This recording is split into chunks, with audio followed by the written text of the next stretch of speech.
stressed out.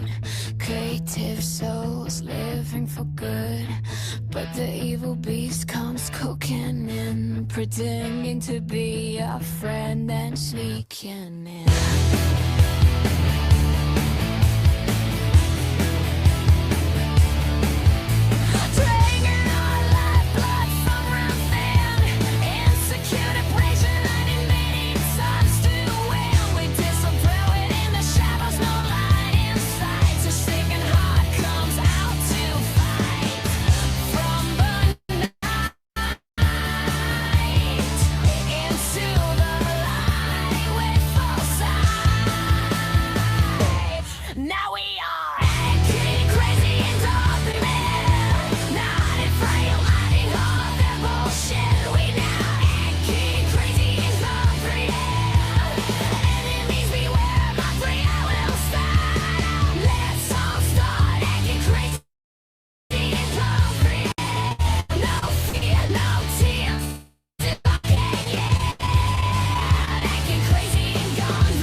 What's up, everybody? It's your boy, MichaelRayBower.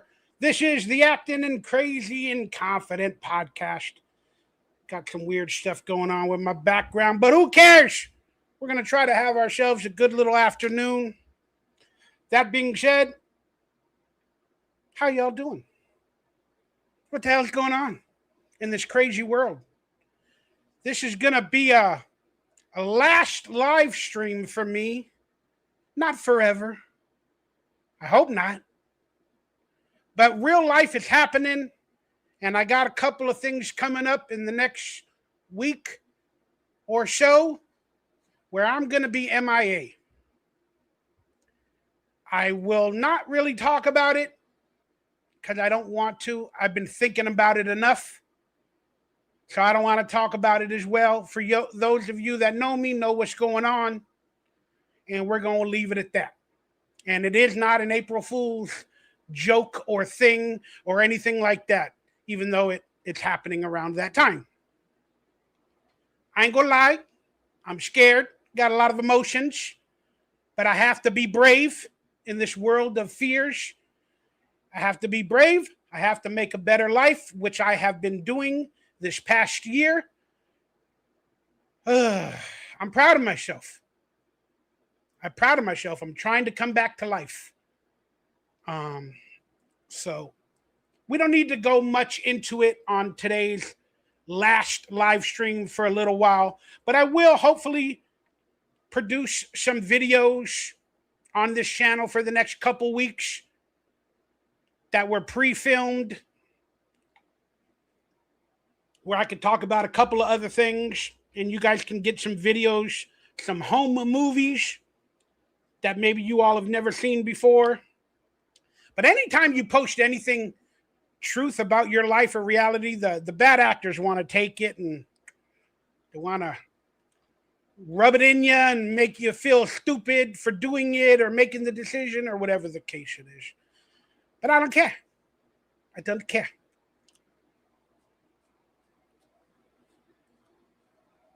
As best as possible. Brent Mania, my good buddy from another mother, is having storms and powers and issues, and I appreciate you. Thank you so much for every time I go live. You are supporting, sending a few bucks, and letting me know that you appreciate me or you enjoy me or that you're just a friend and a fan and supporting whenever you can. I appreciate that.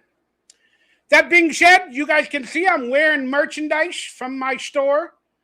I got some, what are they called? Samples. Some Anawana DonkeyLips samples. This is a pretty cool Garbage Pail Kid parody shirt. And I'm wearing it, plus the hat. The hat's messing everything up. But it's like a bucket hat, like a camper hat that's puffy and says Camp Anawana.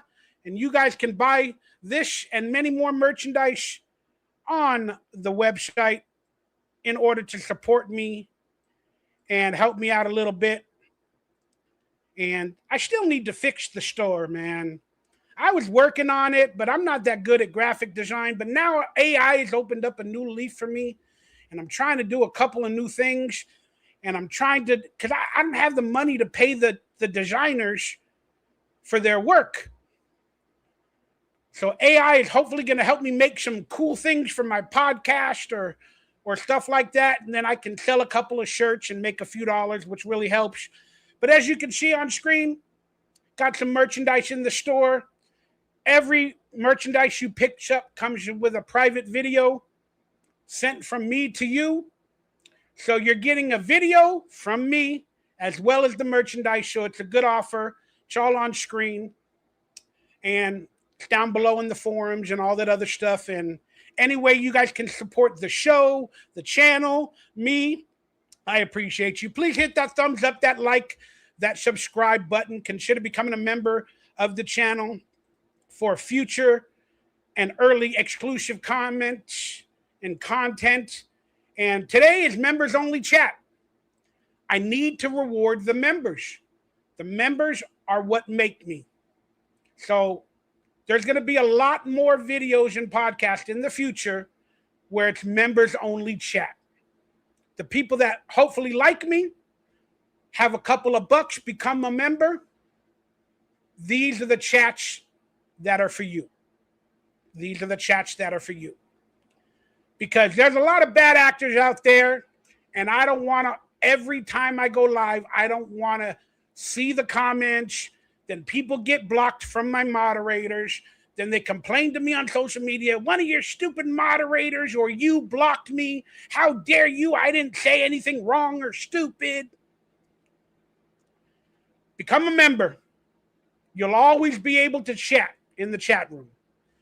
But I will do public chats. Trust me. We all don't have a couple of dollars to become members for every channel. There's a lot of you that do videos that I'd like to become a member to, but I honestly don't really have the money. I really don't. I pinch every penny. That's how life is for a low income, low mobility individual such as myself. And I'm not afraid to admit it. All right, this is the Acting and Crazy and Confident podcast. This is where I kind of go a little bit beyond my norms, where I speak out about my truth, or I talk a little bit of shit, where I try not to have any fears. And this podcast can have any subject.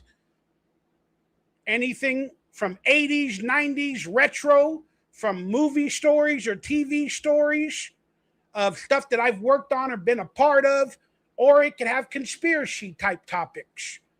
This is like a no holds barred podcast. People think it's the Dabbleverse podcast, but it's not. It's not. But I do dabble every once in a while when I feel the need to speak up. But I'm not going to be doing that for a good long while. So, I know they're sniping me today or right now. Move along. I ain't going to deal with any of that shit. Unless you want to hit today's goal. Today's goal is $100 altogether. And if you want me to hit that, if we hit that goal, I'll talk about your Dabbleverse bullshit. The Devilverse. But I'm not going to do that, and I'm not even going to entertain the offer unless I hit today's goal of $100 in super chats. So, get it started and or become members, and let's get it started. Let's get it started, right? Let's get it started, hey. That's what you got to do. So any advice to people that feel like they're being bullied or harassed, just go online, do a show, let them talk their shit for a couple of hours, let them pay you to talk their shit, but don't give them the answers they want. And then after you're done, get offline, disappear, do your own stuff, and don't go on Twitter and read comments. Don't do none of that. That way your mental and your heart will be a little bit better for it. The haters want to pay you money to talk shit, let them. But you don't have to answer them. You could do like in that Friends episode where they're taking the couch up the stairs to a new apartment. You can, whenever they pay you and ask you questions, you can pivot,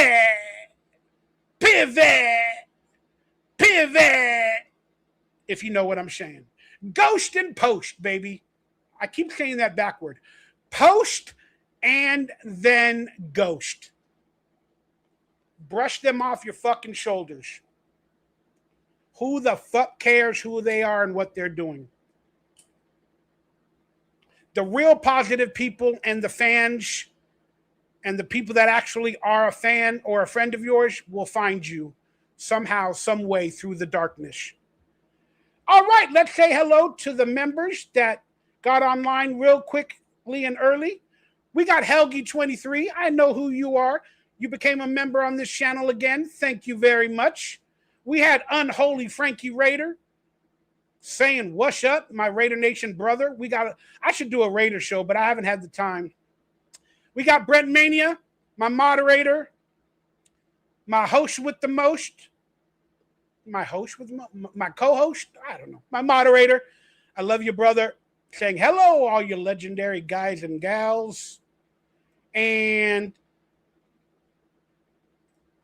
here we go. Here's an idea, maybe trucker hats or something different kind of a hat besides the bucket. I would definitely buy one if it wasn't a bucket.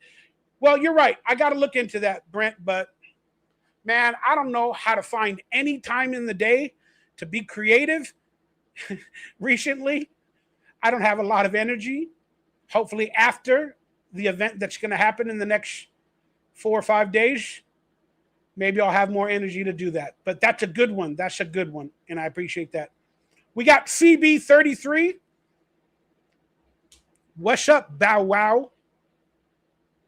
Man, with my last name Bauer, I've been given so many nicknames in life. It's ridiculous.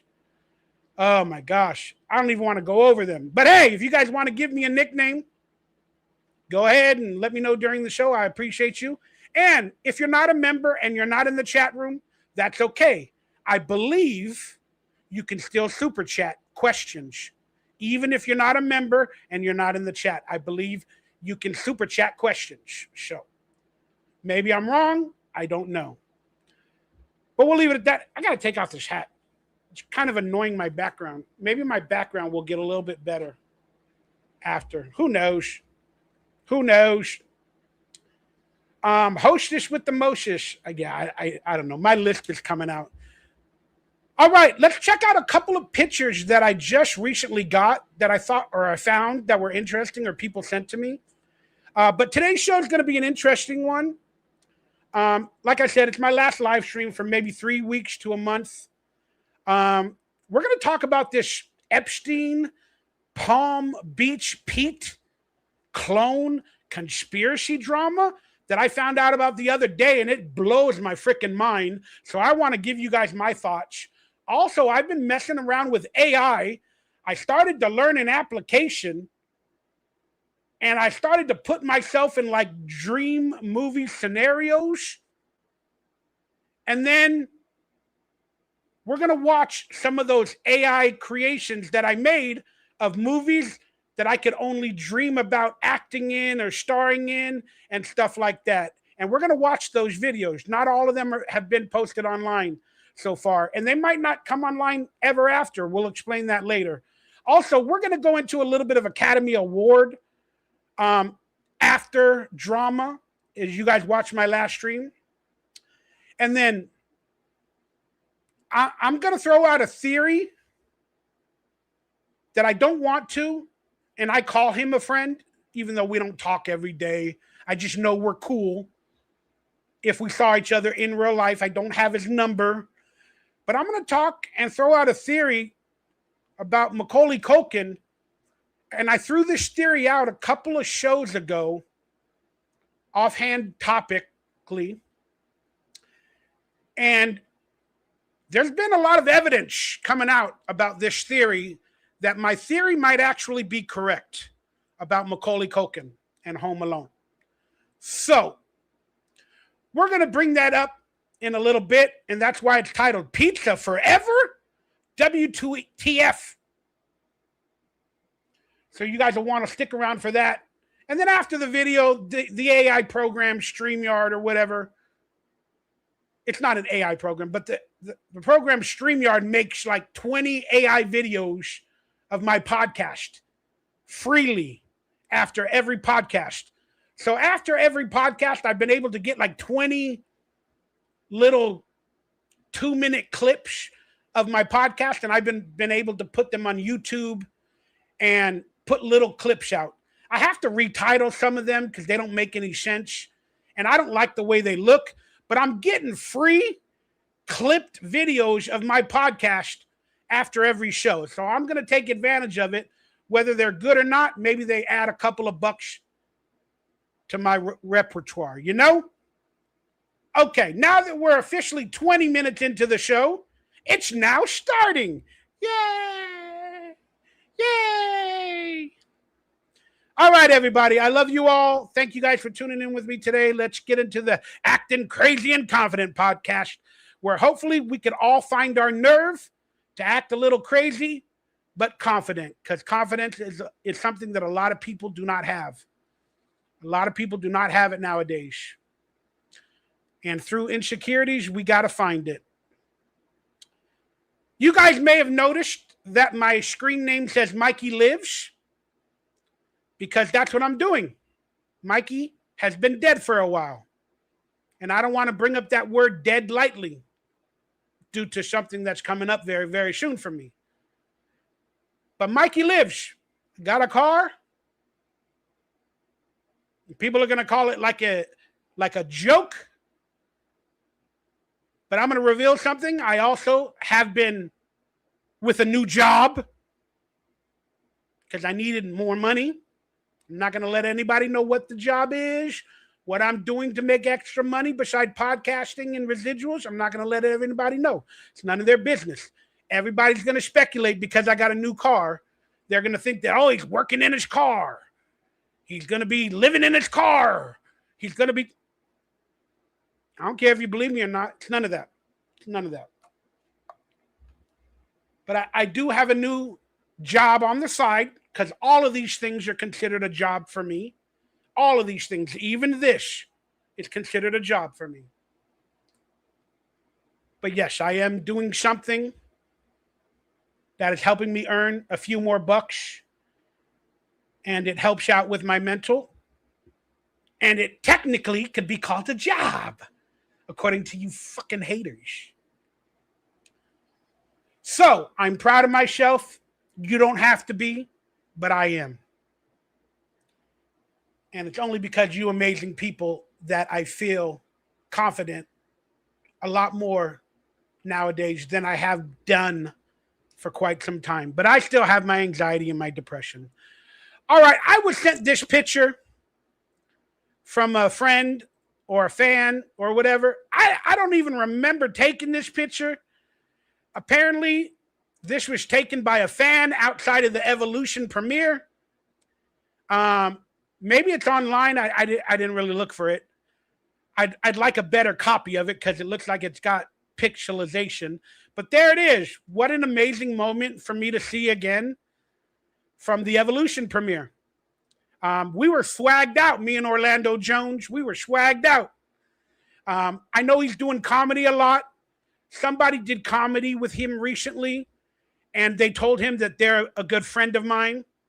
And then I got Orlando Jones's number at that moment, or they gave it back to me. It might be a business number. But this friend of mine is a comedian as well as Orlando Jones. And so Orlando told him to give me Orlando's phone number and connect with him again. So after seeing this photograph, I got reminded that I need to touch base with Orlando and tell him hello. Also, for a lot of people that don't know, this is, it came out in 2001. We filmed it in 2000. So now this would be the 25th year anniversary of the movie of Evolution.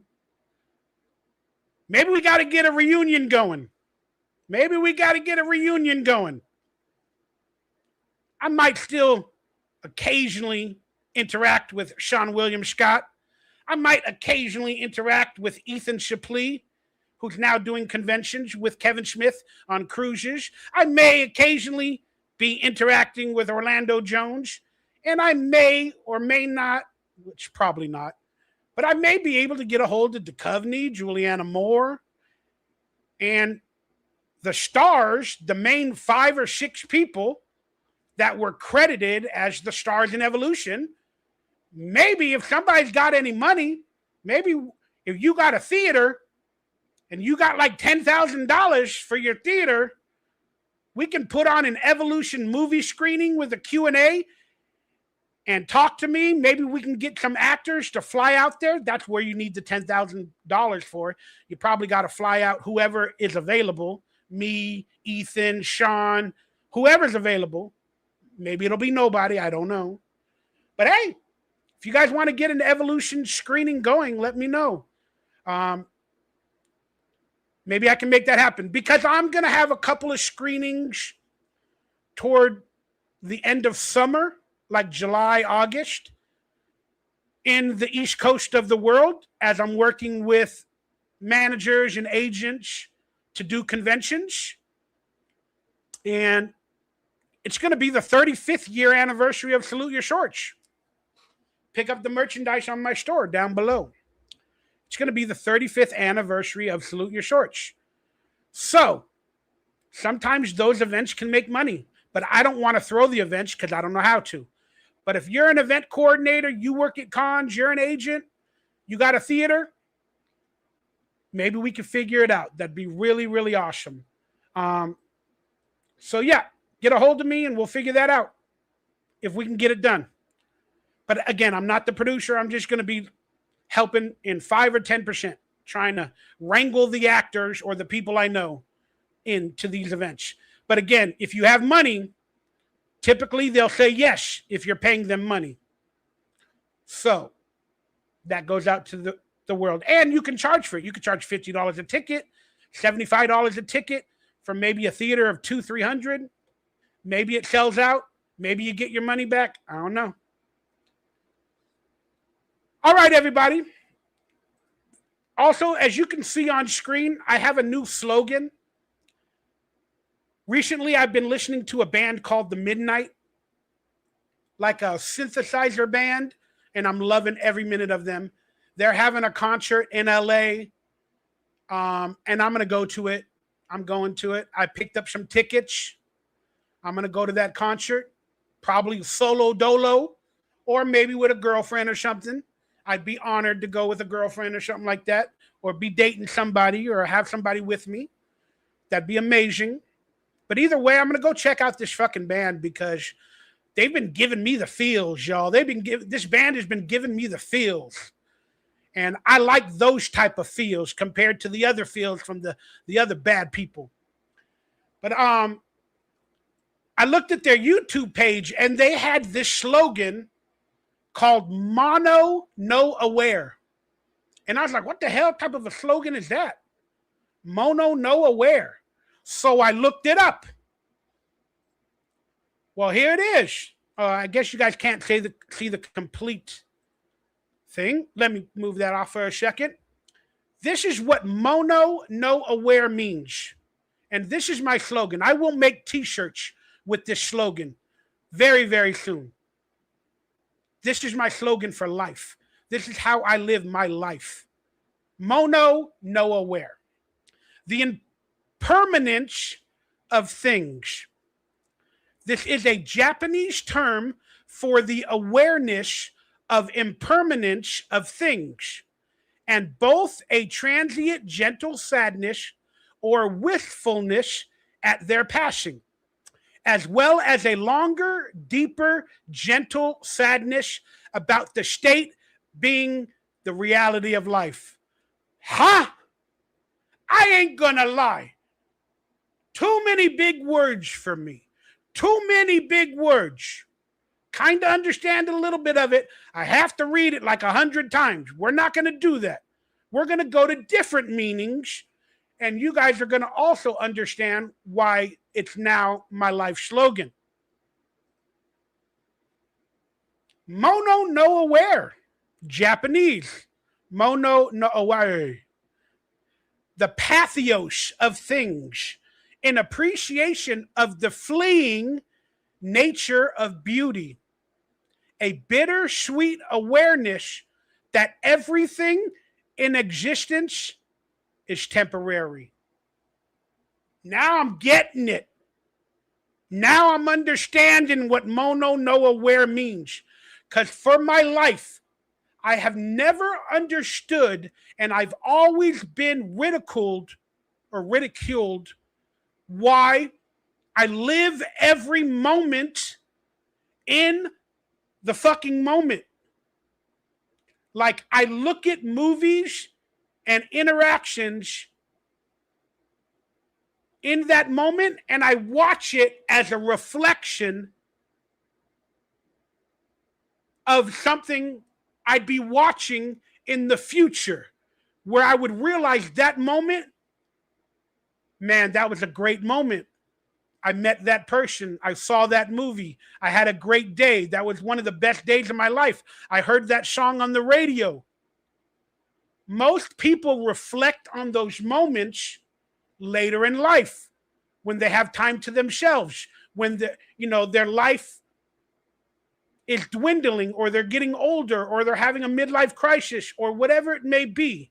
They start to reminisce on those moments. But my entire life, when I film a movie, when I get on a movie set, when I'm in an arcade, whatever I'm doing, my entire life, because I was a latchkey kid. I stayed at home a lot. I was my own best friend. Even when I was in acting classes and doing events and hanging out with Leo and Tobey Maguire and a couple of these other famous child actors, I, for the most part, went to work, went to school, came home, played Nintendo, watched TV, stayed home every Saturday. Every once in a while, I'd walk to the park or I'd do something at the park, but I'd probably do it alone. And then whenever I did have friends around me or a best friend, I would live every moment in that moment. And even when I was filming Dude, Where's My Car and other movies like that, cameras were coming around. I started to try to take photos and videotape everything because I knew at a young age I may never get that moment again. Most people wait till the moment ends and then they go, man, I'll never get that moment again. But in every moment in my life, for the most part, I live that moment in that moment. And then people make fun of me. They see it happening. They see me watching them. They see me taking pictures or videos or photos or whatever I do. And I'm so excited and I become manic. It's like I'm living that moment because I'm never going to have it again. And I've done that my entire life. And that's what this mono no aware means. The pathos of things in appreciation of the fleeing nature of beauty. All those moments are going to be gone. So I try to live them again in that moment to not only remember them. A bittersweet awareness that everything in existence is temporary. A bittersweet awareness is what I have, that everything in existence is temporary. That is me to a T. And that is how I freaking feel. So let's also look at the other meaning of it from Google, from AI, since we're going to bring up AI in a minute. Mono no aware, a Japanese term translating to the pathos of things, or a sensitivity to ephemera, representing a bittersweet awareness of the impermanence of life. Impermanent means it's not permanent. It's the impermanence of life. It evokes a gentle, wishful sadness of the passing of those moments of nature or beauty, while appreciating their fleeting beauty precisely because they do not last. I mean, you guys are going to get whatever you get from that. But yeah, man, my entire life I've been told, like, why are you weird? Why do you do that stuff? Why can't you act like you belong? Why do you save everything on computers? Why do you save every photo? Why do you try to take every photo? Why do you write everything down? Why does your head constantly talk? And why do you talk constantly and ask questions? It's because I am a mono no aware human being.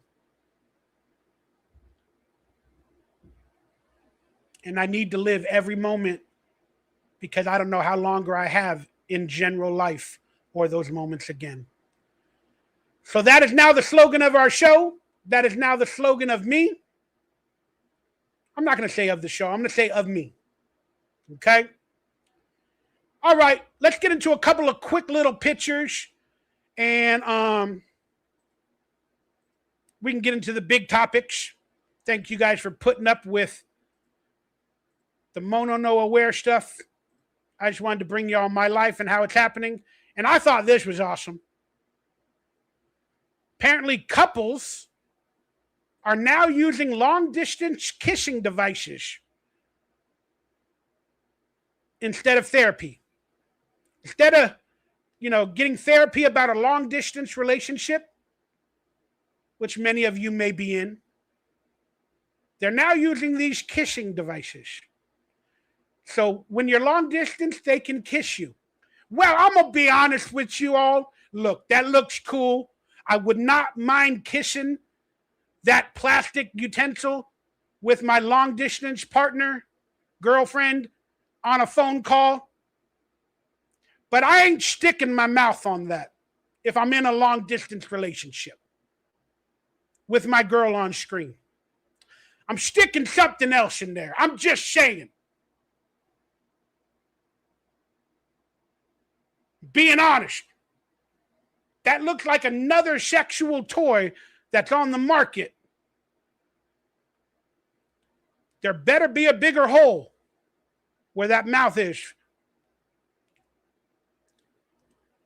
I guarantee you, as long as this utensil or this kissing device has 3 different functions, if it comes with different heads that you could put on it, if it comes with different heads, for different body parts, maybe a nipple head that you replace the mouth with, you replace it with another vajayjay head, then you get your partner on the screen. You got the newest form of long distance relationship loving. Okay? I don't mind.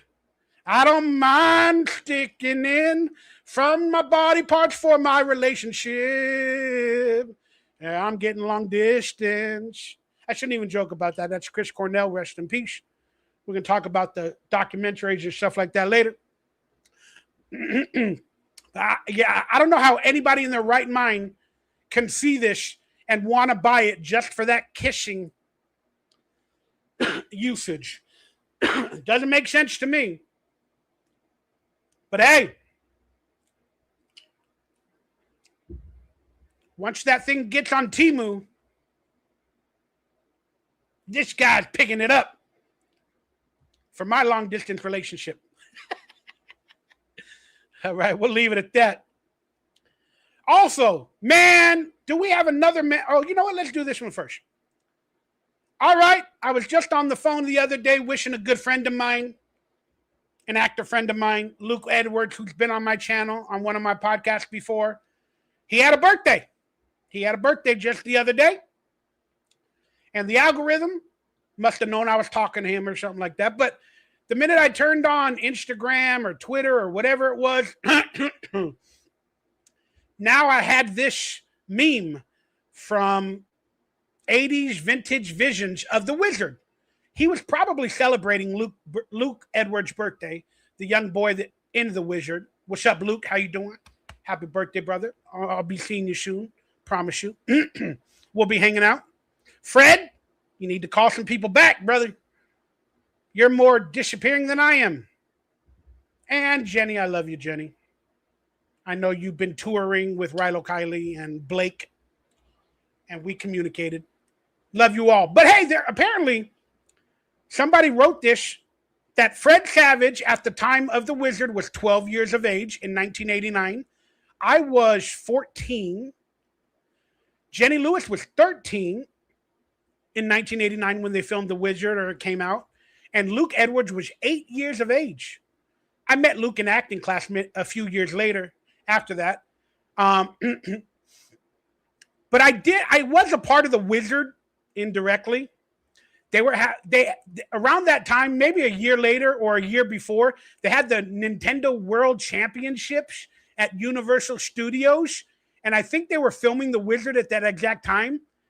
So I went down to participate in the national championships. It might have been a year after The Wizard came out. I'm not exactly sure. But whatever the time frame is, I went to the Nintendo championships, man. And I played and I beat the Tetris. What was it? Rad Racer, Tetris, and my God, what were the 3 games? It was Tetris, Rad Racer, and probably Mario Brothers. You had to beat a stage. There's a gold cartridge for Nintendo that has all those games from the Nintendo World Championships. But yeah, I did that at Universal Studios. And I remember hearing the Vanilla Ice song. Ice, ice, baby. You'll float like a heart. I remember hearing that like on the loudspeakers with a bunch of kids and teenagers around. And they all loved it. They were listening to that song. Bam, it's a banger. It's a banger.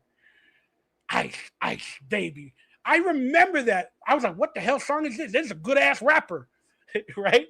Everybody, even the brothers, the black people, were loving the song. I remember that for a fact. Of course, then when the video came out a month or so later, it was whack to be Vanilla Ice. Plus, the name Vanilla Ice doesn't work with it. But still, they loved that song until they found out he was white. But now it's still a banger in our hearts, and we all freaking know the lyrics. But yeah, so Fred Savage today, according to this image, is 49. Jenny is 50. Damn, Jenny, I'm 51. We all in the same age. And Luke turned 45. Happy birthday, Luke. That's really, really awesome to see. And Brent said he's back. He's having power issues. No worries. And again, this is a members-only chat room. So become a member, and hopefully you can chat. And a lot of videos moving forward will have member-only chat rooms because I'm trying to get rid of some of the riffraffs and the evil people. All right. Do we have a new Mandela effect?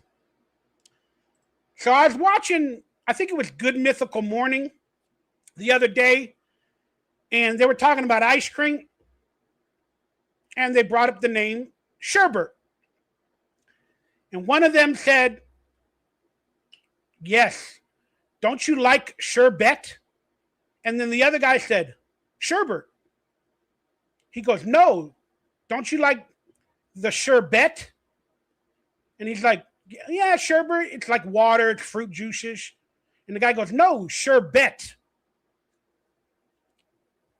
And I was like, it's called sherbet. I can remember it saying sherbet on almost everything I've bought, and I like it. My entire life, it's been sherbet. Apparently, it hasn't.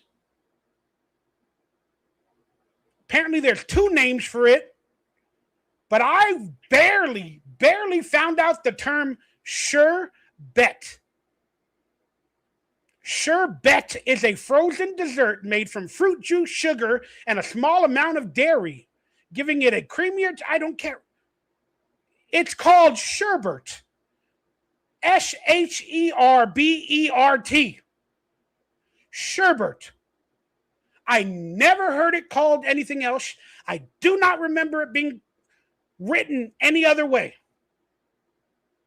Is this a Mandela effect for you guys? Please let me know. Maybe after the fact in DMs on social media or in the forums. Fudge me. Fudge me, y'all. Wow, our world is changing every which way, and I don't remember or understand any of this. So I think the people that remember it 1,000% as sherbet was living in my universe. The people that remember it as sherbet was living in their own universe until they collided. And then the people that remember it as both were probably born after they collided, and we have a mixture of both. I don't know.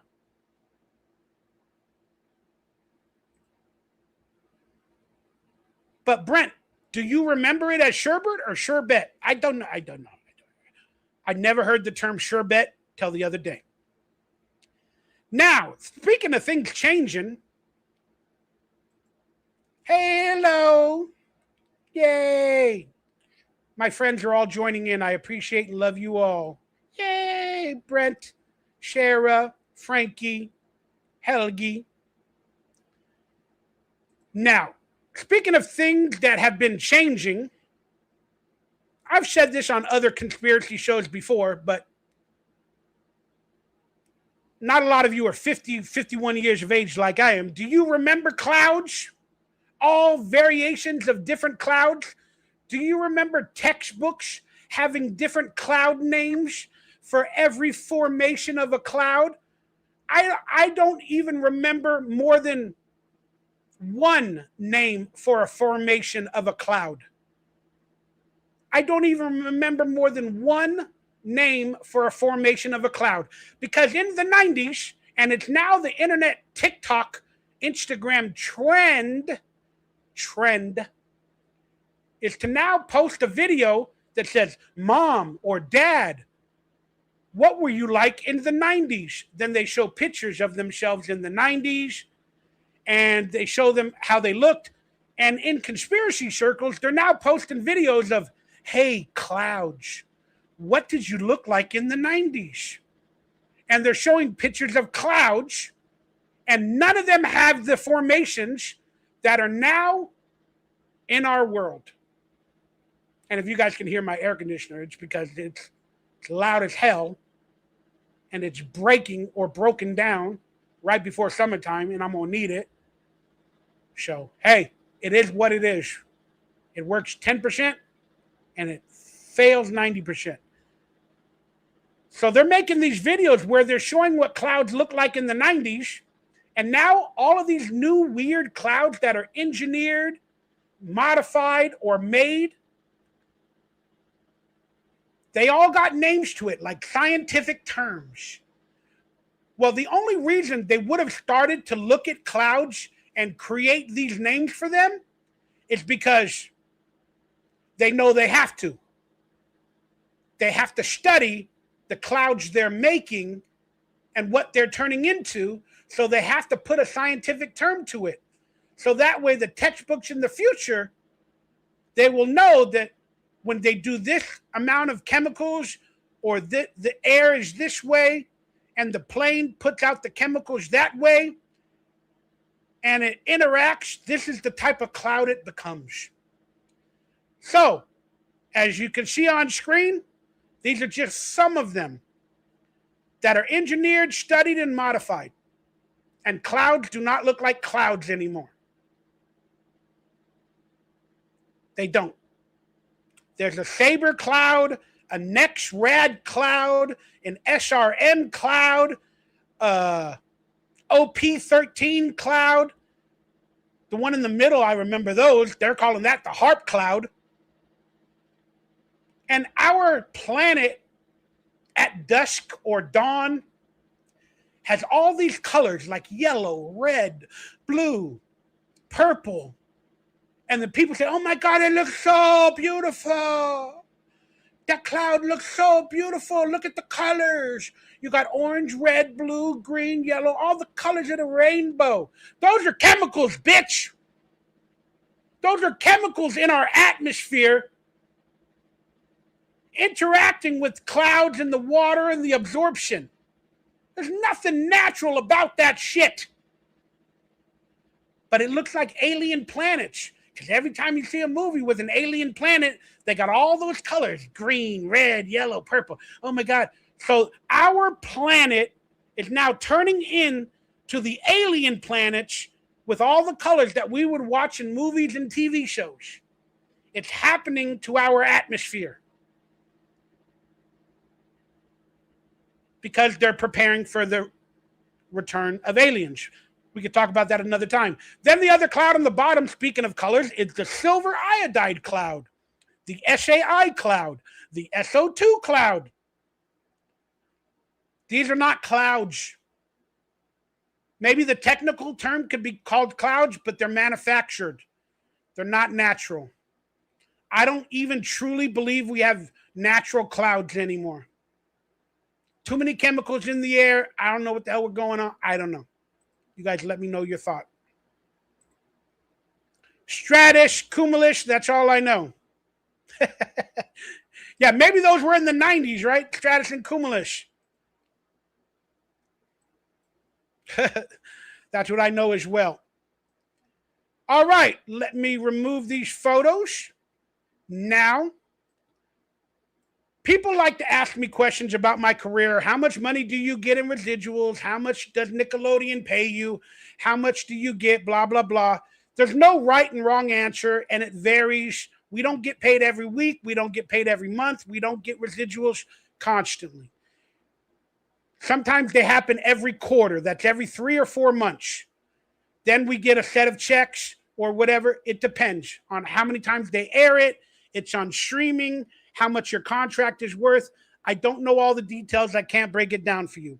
Then we have vloggers online like my boy Dante Bosco that played Rufio in Hook. We got boys like my boy Dante who always does a thing called the residual lottery, where he opens up his mail and, I got a $1 check. I got a $20 check. I got a, but I do it online now. Most of my residuals, whenever they come in, are sent through online portals and stuff like that. But the other day, and it's probably been about a year, since I got any Nickelodeon residuals for streaming or anything like that. And look, I'm happy to get any residuals I can.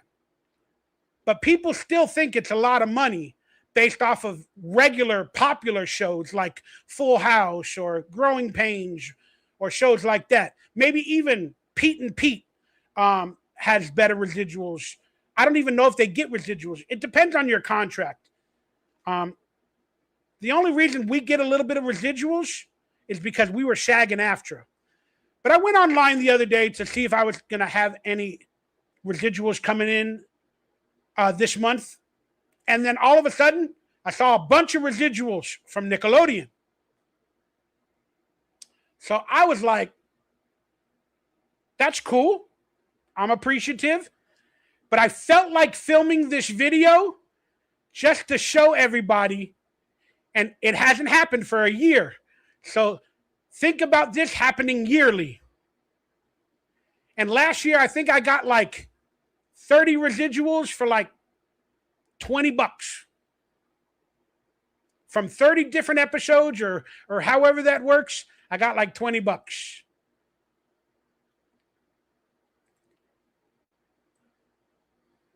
So here's my application on the phone that I wanted to record it. And there it is. There's the SAG Nickelodeon residuals that were on the top of the screen when I looked at it. And I scrolled down and there was a lot of them. I'm like, I might as well film this because I like to share some things with my fans, my friends, my people. And this is nothing bad toward Nickelodeon. This is nothing bad. But there it is, the gross. That would be one residual for one of the checks for probably one of the episodes on whatever streaming service. I do not know. It's not really available out there. You got to find ulterior methods to get it on physical media because it is nowhere, and not all the episodes are online. They are not all online. So find physical media wherever you can get it and pick it up because who knows what the hell's happening. But it says the gross is $2.29. So you got to remember that's before taxes, agent, and the manager, which they do need money. So I didn't look at it in the video, but we'll bring it down to $1.50, $1.25 or something like that. You're probably losing 40 to 50% after everybody gets paid in taxes or whatever. So, you're probably looking at $1.25, $1.30, whatever after the fact. And so let's just watch the video, and they're all like that or even less. There it is. Nickelodeon, $2.29. Nickelodeon, $2.45. Again, that's before taxes and stuff.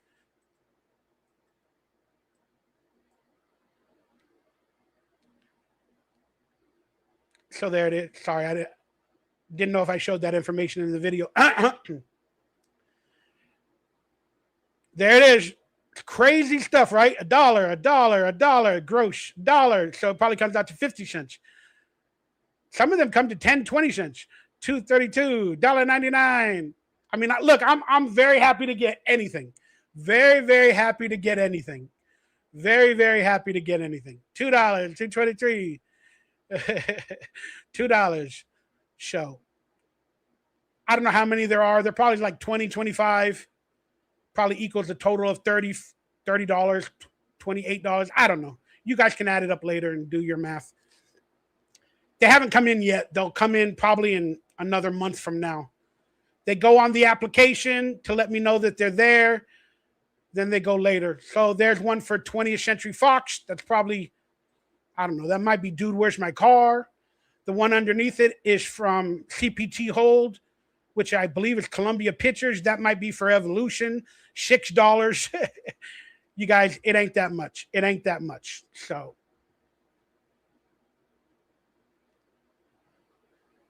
there's a semi-big one for $2.15, but after taxes and everything.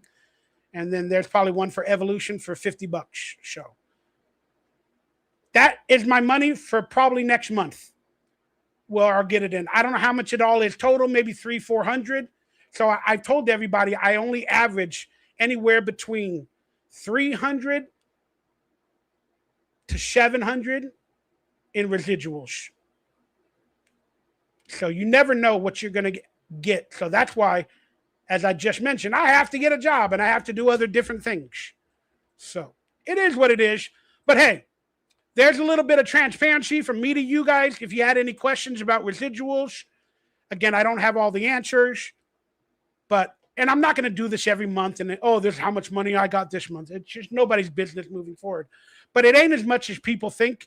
And I was trying to dispel some of how do you say it? The myths. The myths.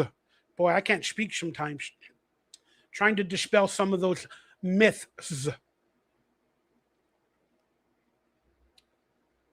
All right. Key cloud types include fluffy, cornerless, flat. You looked it up on AI. Were they around in the 90s, Brent? I understand that. That's what they say now. But were they around in the 90s? Don't let AI tell you the truth. Do you remember that in the 90s? Well, you might not be old enough. But yeah, that's my questioning. Do you get residuals? Do you still get residuals for? I had to step away for a second. I know you talked about it for Empty Nest. I'm sure I do, but probably not for a long time. Again, every project is different, but I'm sure I've had a residual for Empty Nest. They probably bundle it with residuals of other shows, and I don't really know unless I look at the actual paperwork, you know? But it ain't that much. Maybe $1 every 2 years. I like your green shirt. Or I like your shirt. The bright green is nice. Thank you. Yeah, I figured this show needed a little bit of color. And I needed a little bit of color in my life. As you know, we communicate, show. You know what's going on. I was around in the 90s. I remember clouds being different shapes. Yeah, different shapes. But did they have science, technological names for them? Do you remember a shape looking like a wave? Do you remember a shape that looks like a weird little grid tic-tac-toe pattern? I don't think those were real. You know what I'm trying to say? That's what I'm trying to say. All right. So now, where was I? Let's bring in... Oh, yeah. So I've been messing around with AI, right? I really, really enjoy AI. It's helped me feel a little bit creative, even though I'm not really creating anything. You have to be a good prompt writer. And I've been having fun with an application called SORA. And it was allowing me to write in prompts and put myself in like movies and stuff that, you know, I could in a way dream to be in. But I felt like I was being narcissistic by putting myself in these little movies or scenarios or whatever.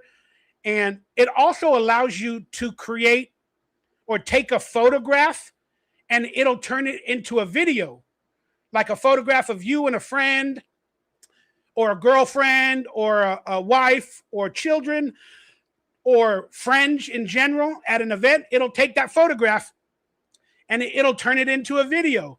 And I was like, that's pretty awesome, because I would love to do that, like with my father and some other amazing people in my life in the days ahead.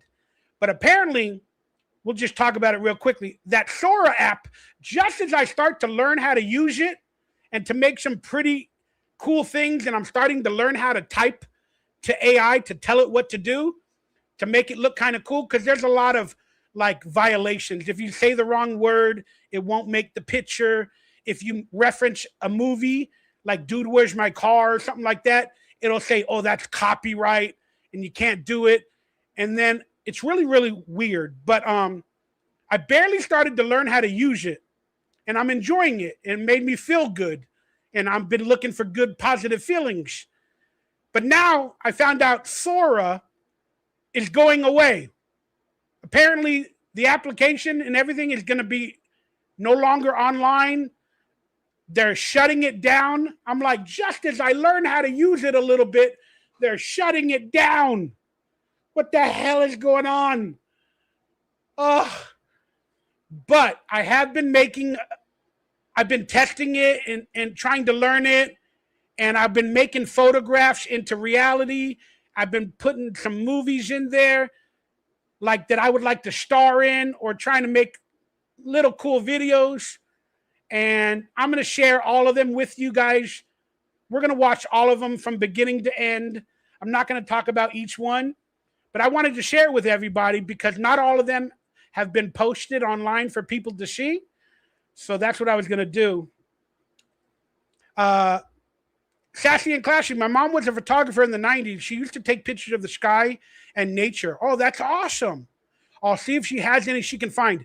Yes, pull out any of those retro photographs of the sky. That would be awesome to look at. Maybe you can share them with me and we could look at them on screen one day. You know what? I got to go through some of my photographs too and see if I have the sky. Yeah, you brought up something amazing to do. Does AI movie scenes that you did were awesome? Those. I'm thinking you're trying to write those. Thank you. I appreciate that. Yeah, the number one pun. I know who you are in the Devilverse. I know who you are in the Devilverse, making AI memes of me and trying to make all the things funny in the Devilverse. I'm not saying I agree with you on some of them, but hey, you are doing cool stuff, man. You wrote, I make a lot of silly AI. There are tons of workarounds. Yeah, so you're learning how to be a prompter, right? I think that's what they're called, a prompter. Yeah, that's very, very interesting. And I watched a movie about AI just recently called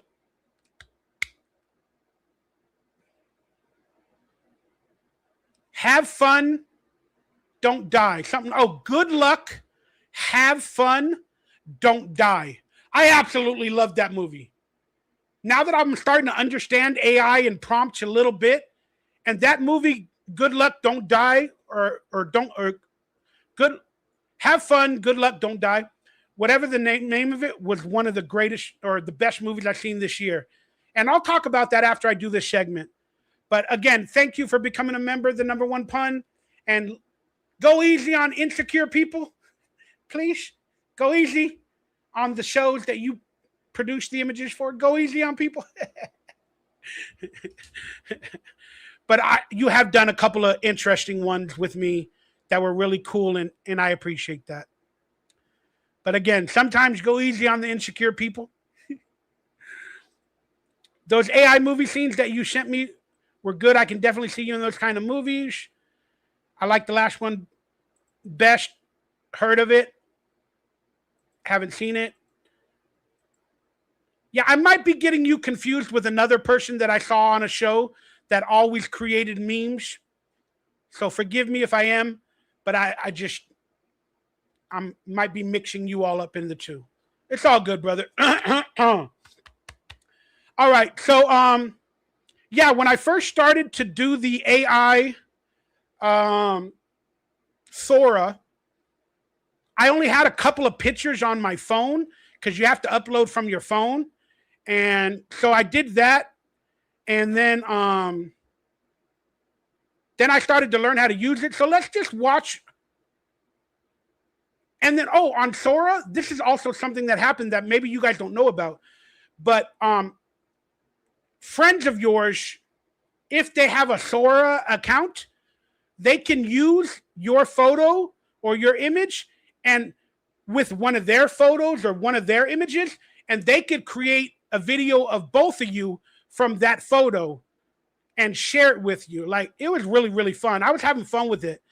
I still want to have more fun before they tear it up, but let's watch some of these videos. So I don't know everyone that's there, but I took some photos that I had on my phone and turned it into like living photos.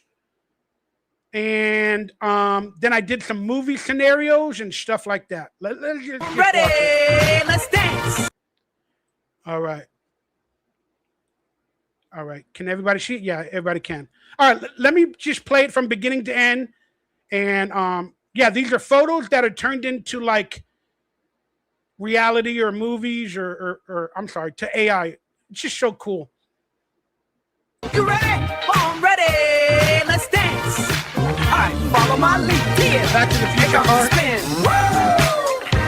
Nice one.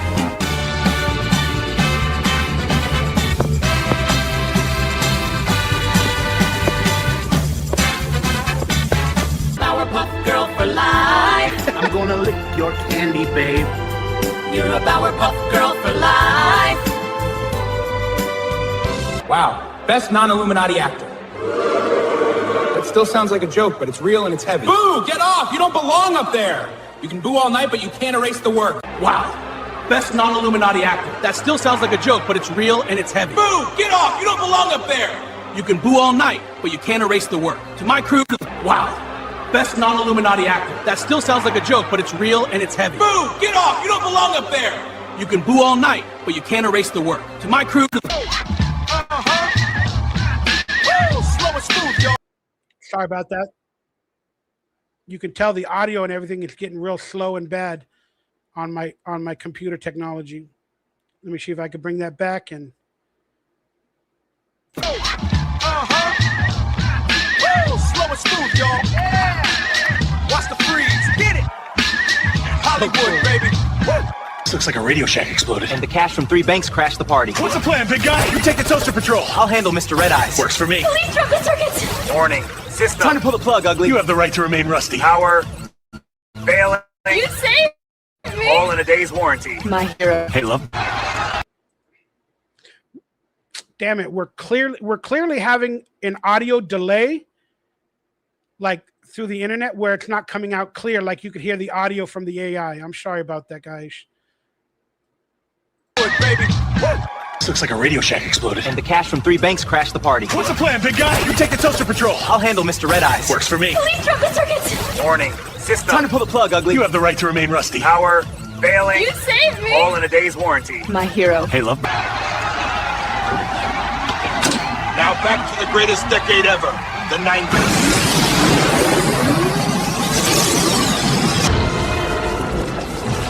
This is the one that blew me away. Okay, that's new. Hold still, puffball. He's gonna get creamed. All right, I guess it got cut off at the end, but that's the one that blew me away. I absolutely loved this stuff. How it took images of me with friends and it made us dancing under fireworks and at a Back to the Future event that I went to. Like here, that's my friend Christine that I met at that event, and we had that photo. And then look, there's the Back to the Future car from the photo at the museum. It's just so amazing. Another friend of mine. Wow, her name is actually Christina too. That's amazing. Under the fireworks. And then, I have a group called, well, they nicknamed themselves the group. They're called the Powerpuff Girls. The group nickname of some of the girls that have been on my podcast are called the Powerpuff Girls, like the Powerpuff Girls. And so I made like a Willy Wonka candy video with the Powerpuff Girls, and I just thought it was funny. Powerpuff Girl for life. I'm gonna lick your candy, babe. I'm gonna lick your candy, babe. I just thought that was hilarious. If Willy Wonka was like a ladies' man or something like that instead of a dwarf man. It's like the Katy Perry video. I'm gonna lick your candy, babe. You're a Powerpuff Girl for life. Wow. Best. And then for this one, I tried to make an Oscar, like I'm winning an Oscars award, but what award would I win? Like what award would I win? So I tried to make this like the best non-Illuminati actor award. And I wanted the audience members to be all celebrities that were like demons and like the Illuminati. So there's like 3 versions on here because it gave me weird versions. And then I had to figure out the prompts and tell it what to write correctly. So that's what I tried to do.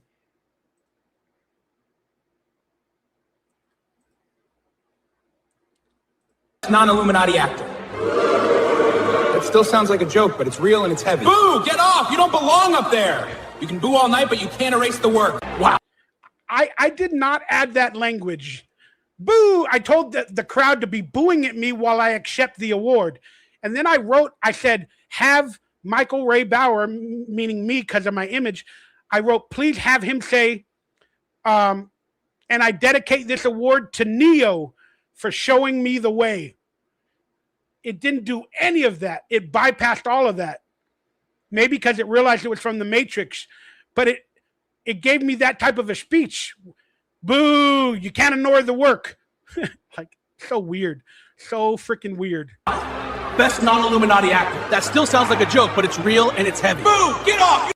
And then you notice how the AI, in a conspiracy way, added the words, it sounds like a joke, but it's not. Is AI telling the truth about the actors being in Illuminati? Again, why do they have to make a joke out of it like a conspiracy? It's just weird that the AI did that. It's just weird that the AI did that. Lick the candy, Mikey.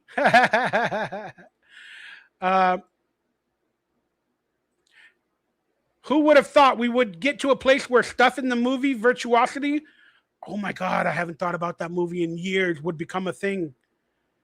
Would become a thing. Exactly. Sarah, I've been meaning to do one of us at the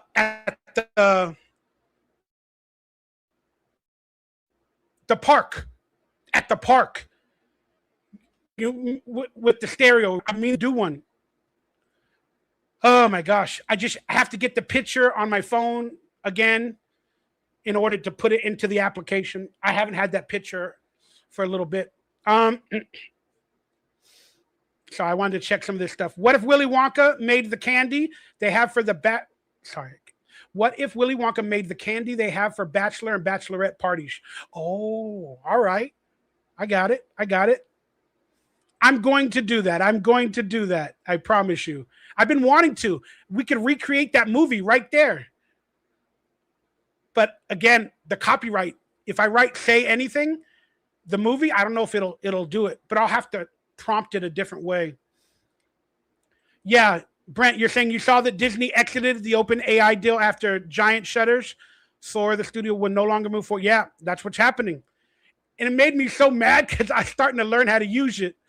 The number one pun would know if there's any other applications that are free, like SORA, where I can make AI little clips. Let me know. I don't know of any right now. I only know of SORA. But yeah, so let's just watch these again real quickly.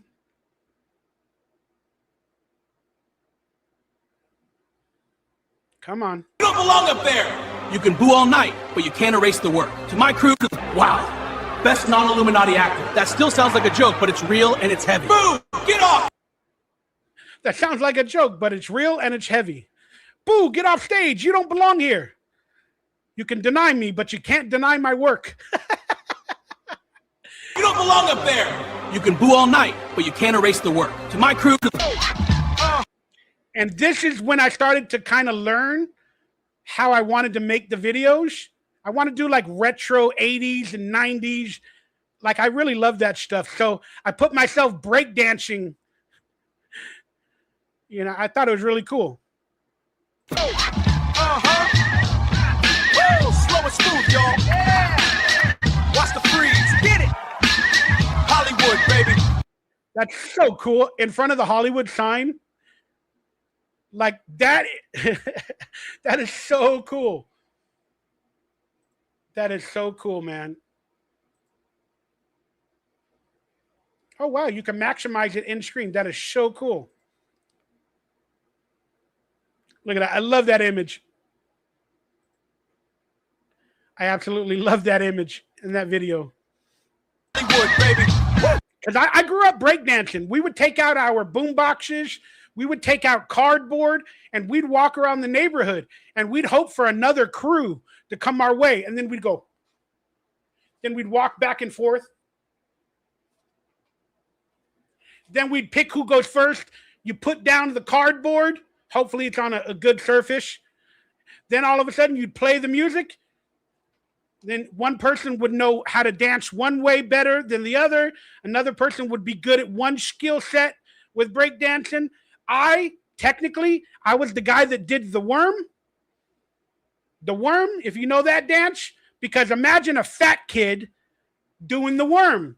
That's a lot of body weight to do the worm. I also learned how to do the knee, where you get on one knee and then you basically go around with one knee. And then you put your hands in weird situations while you're spinning on your knee. You get on your knee and then you move it and then you spin it and then you... while you're spinning on a knee. That was called the knee. Then I was semi-good at pop locking. Bam, bam, bam, like Rerun from the old TV shows in the 80s and 70s. Rerun, What's Happening? You know, I used to be the pop locker. Bam, bam. And then I learned how to do the Egyptian lover. So I had fun. I had fun trying to be a break dancer back in the days, man. So that warms my heart to watch videos like this and stuff, bring back those type of memories. Hollywood, baby. This looks like a Radio Shack exploded. Now this I did the other day. I wanted it to be an 80s buddy comedy movie. I mostly do funny pics now. ChatGPT is great for that stuff. Isn't ChatGPT the one that owns SORA? No, that's OpenAI. ChatGPT does video clips. I gotta check that one out. I've been focused on ChatGPT. I've done videos, so I felt like the interface was easier to do videos. So I put in a buddy comedy, kind of like Lethal Weapon or like Beverly Hills Cop. So I put in a buddy comedy movie for this one. Wait, how do I get my much bigger? And I told it to have 80s robots, and I saved the princess, or the, I think I wrote supermodel. I saved the supermodel from the villainous robots. So this is what it came up with me. I kind of look like a cop. I wish I was that skinny and a little bit taller, but that is my face. And of course, my partner would be black from the 80s in an Eddie Murphy style with a big afro and a mustache. I kind of look like Murtaugh from Lethal Weapon. I know this ain't real. This ain't real life. I can't even move. I can't even run. I can barely walk. But I'd be an awesome action star with some funny ass jokes. I absolutely love this, guys. I love this. Just makes me feel like this could be a dream job of mine. The cash from 3 banks crashed the party. What's the plan, big guy? You take the toaster patrol. I'll handle Mr. Red Eyes. Works for me. Please drop the circuits! Warning. System. Time to pull the plug, Ugly. You have the right to remain rusty. Power. Failing. You saved me! All in a day's warranty. My hero. Hey, love. Did you guys see the name of the movie they gave it? It's probably not showing the full screen. My apologies for that.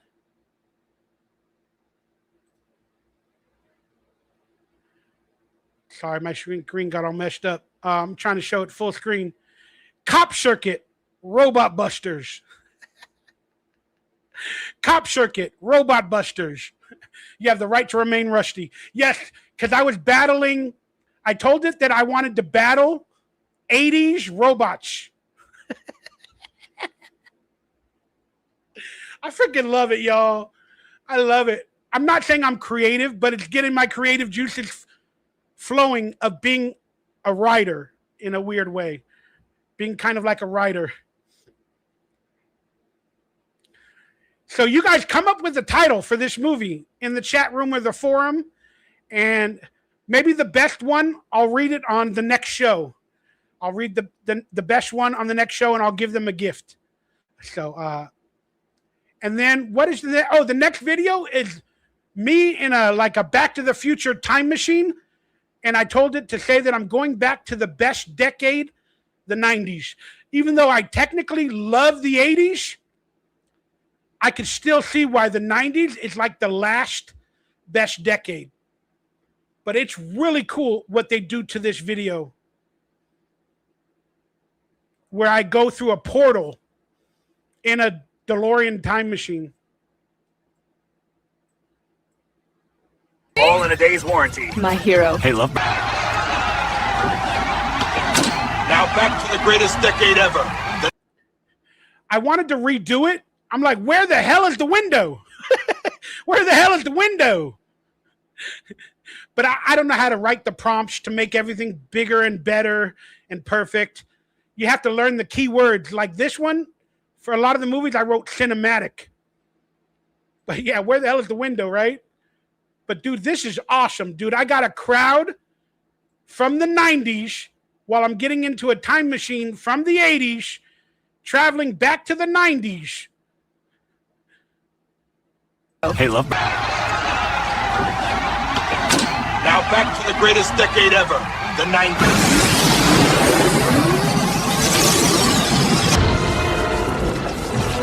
All right, now this is the one that absolutely floored me. I said that I wanted to be in a movie like Ghostbusters, but I don't think I wrote Ghostbusters. I said like busting a marshmallow man, a demonic marshmallow man in the rain, and cinematic look. And this blows me away. This could be Evolution 2.0 of the movie. This could be Ghostbusters 5 or 6 or 7 in an alternate universe. If Ivan Reitman ever came back to life and wanted to hire me, I would gladly do it. But this, dude, I used a picture, one of my acting photos that's more professional and looks a lot more like cinematic. And it made me look amazing, dude. Like, oh my God, I look like a movie star in this AI rendition.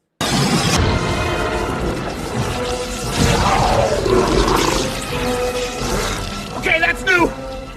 Hold still, puffball. He's gonna get creamed.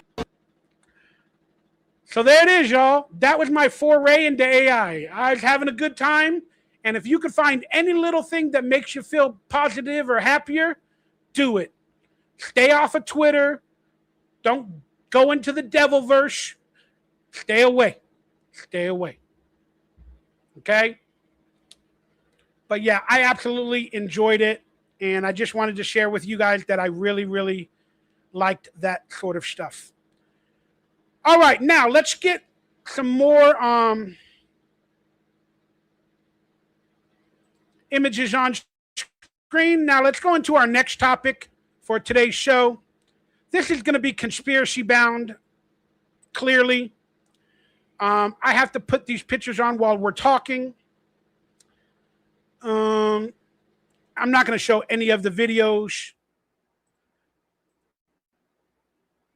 So I have to put these pictures on while I'm talking. I have to produce at the same time. Forgive me. But we're going to talk a little bit about this conspiracy or whatever the heck it is that just recently happened on the Jimmy Kimmel Show. And this really freaked me the heck out. Hence why I felt the need to talk about it. So there's this character. Well, let's just give you a lowdown real quickly of how this all happened. So there is,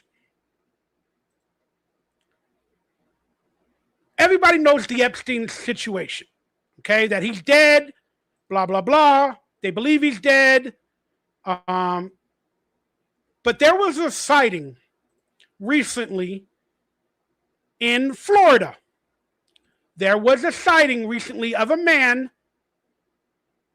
walking down the street. And they said that man was Epstein.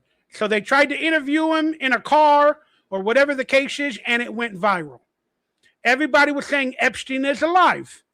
Then around the same time, there was also a video, but I think it started with Ghislaine Maxwell. Somebody thought they saw Ghislaine Maxwell in the street, and the video of her came out online first. Then a couple of weeks later, now everybody's looking. Now there's a video of a Epstein lookalike in Florida. And it went online, and everybody went crazy. He's alive, he's alive, he's alive. You know, all that conspiracy stuff. Then, a couple of days ago, on the Jimmy Kimmel Show, I don't have the video in front of me. But the conspiracies went wild online. Now the Jimmy Kimmel show. Now, let me tell you this. Jimmy Kimmel is on the flight log list for Epstein. Jimmy Kimmel is mentioned in the emails on the list in various forms. There's a lot of accusations that Jimmy Kimmel and Epstein were friends, or they knew of each other, or they've done bad stuff, allegedly. I don't know, don't care. But that's what's happening. Now, Jimmy Kimmel, on his show, his late night talk show, Jimmy Kimmel does a video and he does an interview with a guy named Palm Beach Pete.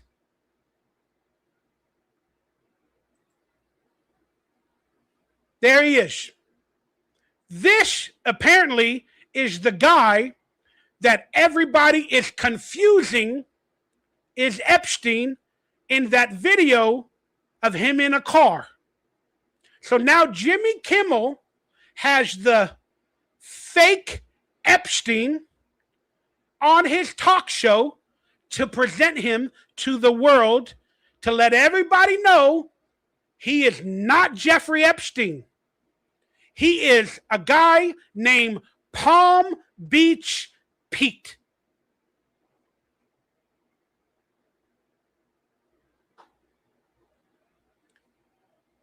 Okay, who the hell has ever heard of Palm Beach Pete before this interaction? Nobody. Isn't it funny in a timely manner how videos of Ghislaine Maxwell showed up?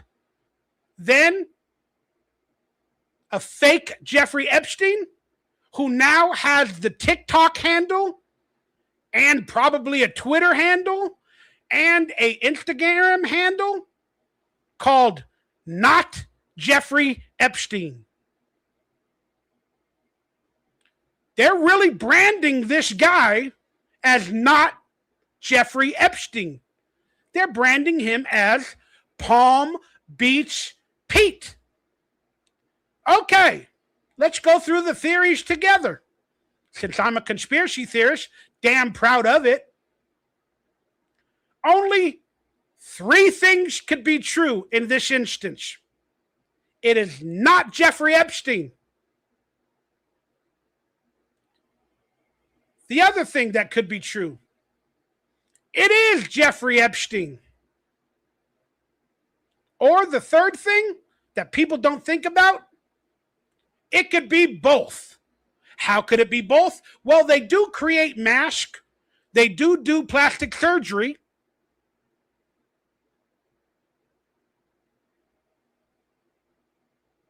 They do put people in witness protection programs. They do change their identities. And we all know that Epstein was working with the highest people in the offices and all the rich and powerful. There's a lot of rumors that he was not killed, that he's alive, that he was wished out of the jail cell. Maybe he's living somewhere else. And now he's reincarnated as Palm Beach Pete. Do we all have doppelgangers? Yes, we do. I know that for a fact. And that is not conspiracy. I believe every human being has a doppelganger. Because I have a theory that not many people want to remember, or I've talked about it. I think I've talked about it before. I think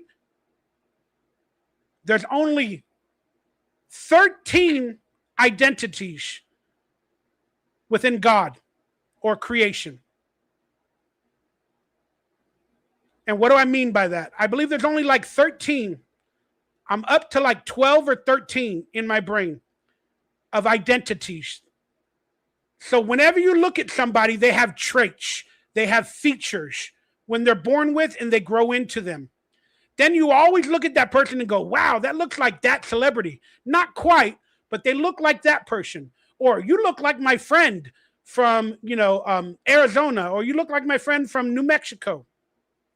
Or you look like somebody I know on TV, or you look like, again, the features and the traits, there's too many coincidences. So, like, if you were thinking of a TV show like Westworld, where they create robots and AI, they only have 12 figures. A woman, a black woman, a white woman, an Indian woman, you get it, and then they all have the same feature. So every time they're created, they have the same features and traits. I'm thinking in a weird way, if we live in a simulation, that there's only 13 different identities in this world where we all can look like somebody else in different areas. There's a fat version, a medium version. I can't explain it. It's too much for my brain to process. But long story short, do we all have doppelgangers? Yes, we do. Now, out of nowhere, this motherfudger, Palm Beach Pete, is now not Jeffrey Epstein, according to Jimmy Kimmel. And now he's becoming a celebrity and an entertainer. And he's being presented to the world. So, now, if it was Jeffrey Epstein, he can come out to the world. He can go to restaurants. Hey, I'm not Epstein. Oh, yeah, you're Palm Beach Pete. Oh, we'll make you famous again. We'll put you in movies. We'll put you in TV shows. This is fucking sick. We all know this is a conspiracy. We don't know the true answer, but something is wrong and weird about this. That's why it's making the rounds, because we're living in the days of revelations. And something is wrong in Denmark. Something is sour in Denmark. Something is wrong about all of this. And Jimmy Kimmel, this elite asset of the FBI and the mainstream, is now turning him in to somewhat of a minor celebrity. Fuck. This is a psyop mind fuck at the most. Now, when everybody realized something was wrong and this is not correct, they started posting this picture. Look, I'm a conspiracy theorist. I can debunk this picture quick as fucking day. Somebody posted this picture and they look, Jeffrey Epstein is on the left at his island or his house in Florida. Then the one on the right, that's Palm Beach Pete.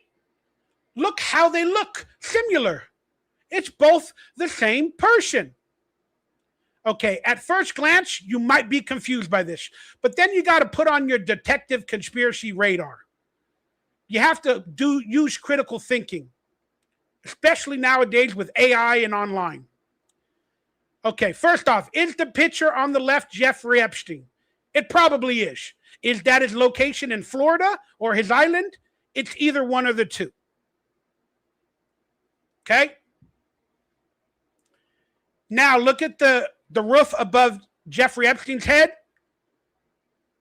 and the beach in the background and the grass on the right by his pink t-shirt. Then you look at Palm Beach Pete. Well, his hair is different. Remember those magazines when you were a little kid? You'd have to play and you'd have to find what's different in this photograph. Oh, this one doesn't have a hat. This one, yep, that's what conspiracy people do now. Well, his hair's messed up. That's clue number one. That could be done with AI, or that could be another picture of Jeffrey Epstein.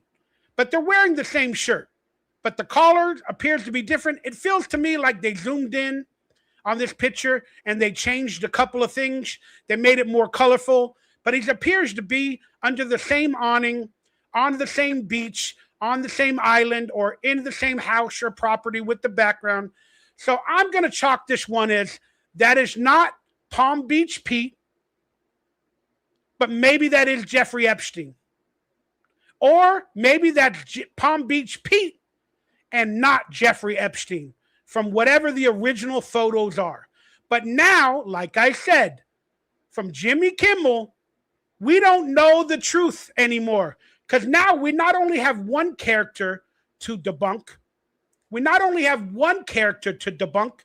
now have two. We have Epstein and Palm Beach Pete. Fuck. That's why it is a psyop. I don't know what the fuck is real anymore. And this is going to get all the conspiracy people talking. It's going to distract us from the war, the Trump, the Epstein files, whatever else is going on. It's fucking working. This is some crazy shit, y'all. I was into conspiracies like this for many years. A lot of you are newbies to this type of a world. I've been deep in this shit since 2011. I started in 2008. I got deep into it from the year 2011 till 2016 or 17. And now I dabble in it. But now it's more mainstream. But there he is. The not Jeffrey Epstein, but the Pistol Pete. Now people are starting to, like you do with crisis actors, you got to pull up photographs to try to compare the two. And again, I haven't done as much research into these photos as much, and I wish I could zoom in. I don't know how to zoom in on this thing. I don't know if you can still hear me when I put it, zoom it in. No, I guess not. But apparently the Pistol Pete is on the left, Palm Beach Pete. I'm probably been saying that this entire episode. Pistol Pete. Palm Beach Pete on the left has the same mark on his right hand as Epstein does in that photograph of his right hand. So that might be a clue. Everybody's looking for clues. Here's another photograph of Epstein on the left with the teeth being crooked, and Palm Beach Pete on the right with the same type of teeth interactions. So we don't know what's real or fake anymore. And again, where did the original photos come from? All of this shit is going to be hard to prove. So they're going to get away with it. If this is Jeffrey Epstein, they're going to get away with it. But this new Palm Beach Pete, he came out of nowhere. Right at a time when the world needed Palm Beach Pete to shy away from Epstein. Now, I guarantee you this Palm Beach Pete, in the meantime, will be making a lot of appearances out and about or whatever the case may be. But now they're trying to make him famous. So now they're going to need to place security. He's going to have security guards or move to another location because they're now going to come after him and harass him. The world, trying to find out if it's Epstein or not. So for him becoming famous now gives him an excuse that now we know why he has money. Now we know why he has security guards, why he's building walls, or why he's leaving his property, why he's not out in public anymore. Basically, Epstein became Palm Beach Pete and is now going underground. And I haven't even looked into this story that much as of right now. I guarantee you, he's probably already claimed to be rich. He's probably already claimed to be a real estate mogul. He's probably already claimed to be an elite. And they've known him for years, and he's rich as fuck. He probably already had security. They've been planning this for 4 years, 5 years, ever since he was technically unalived or KIA'd himself. Again, this is what they do. They share this information publicly so we all don't know what the fuck is going on. And then we try to look into it, and then there's an answer for everything.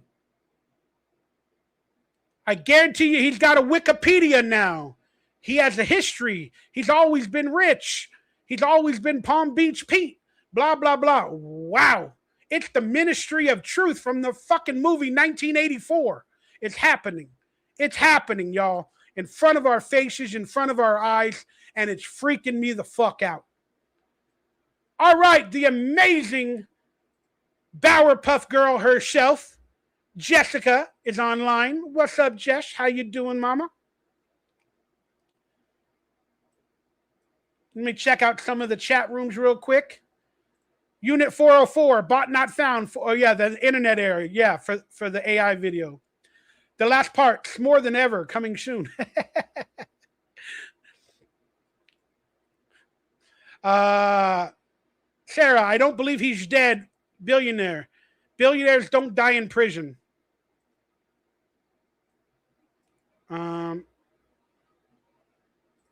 saw yesterday people think that he was murdered. Conspiracies have arisen that he simply didn't KIL himself. Correct. Dave Chappelle and Avail Crawford are comedians. Bernie Mac, George Carlin were comedians. Jimmy Kimmel's show version of comedy is not the same, nor should it be considered the same as those guys. Correct. So, people have been digging and digging and digging, and now, apparently, again, I don't know what's real or fake, this is the real Palm Beach Pete. If there ever was one. He is no longer here. I don't know his death date, but as a conspiracy theorist, I can only assume it happened within the last year. Or ever since Epstein was unalived. As the FBI, the CIA, they put plans in motion to get rid of this Palm Beach Pete and bring in whoever this other Palm Beach Pete is. Again, this is going down a rabbit hole of speculation, but this is originally the Palm Beach Pete in Florida that had the reputation before this new Palm Beach Pete. This is a fun rabbit hole, y'all. This is a fun rabbit hole. And now let's look at, is this the LinkedIn? I don't know what this is. This might be Facebook. But that original Palm Beach Pete that I just showed you, apparently this is that guy. This is his profile. Palm Beach Pete, bringing you the best in kayak and paddleboard fishing videos. I don't know. Will the real Palm Beach Pete, please stand up. Please stand up. Will the real Palm Beach Pete, please stand up. God, I can't. Oh, my God. That's a tongue twister. Will the real Palm Beach Pete, please stand up. Please stand up. Goodness gracious, y'all. So, overall, I presented to everybody a few different conspiracies about this Palm Beach Pete, Jeffrey Epstein character. And if I have to give you an answer without more data, more information, and with needing more input, I need input. I need more input. Johnny 5 needs input. Input. I don't know what happened there.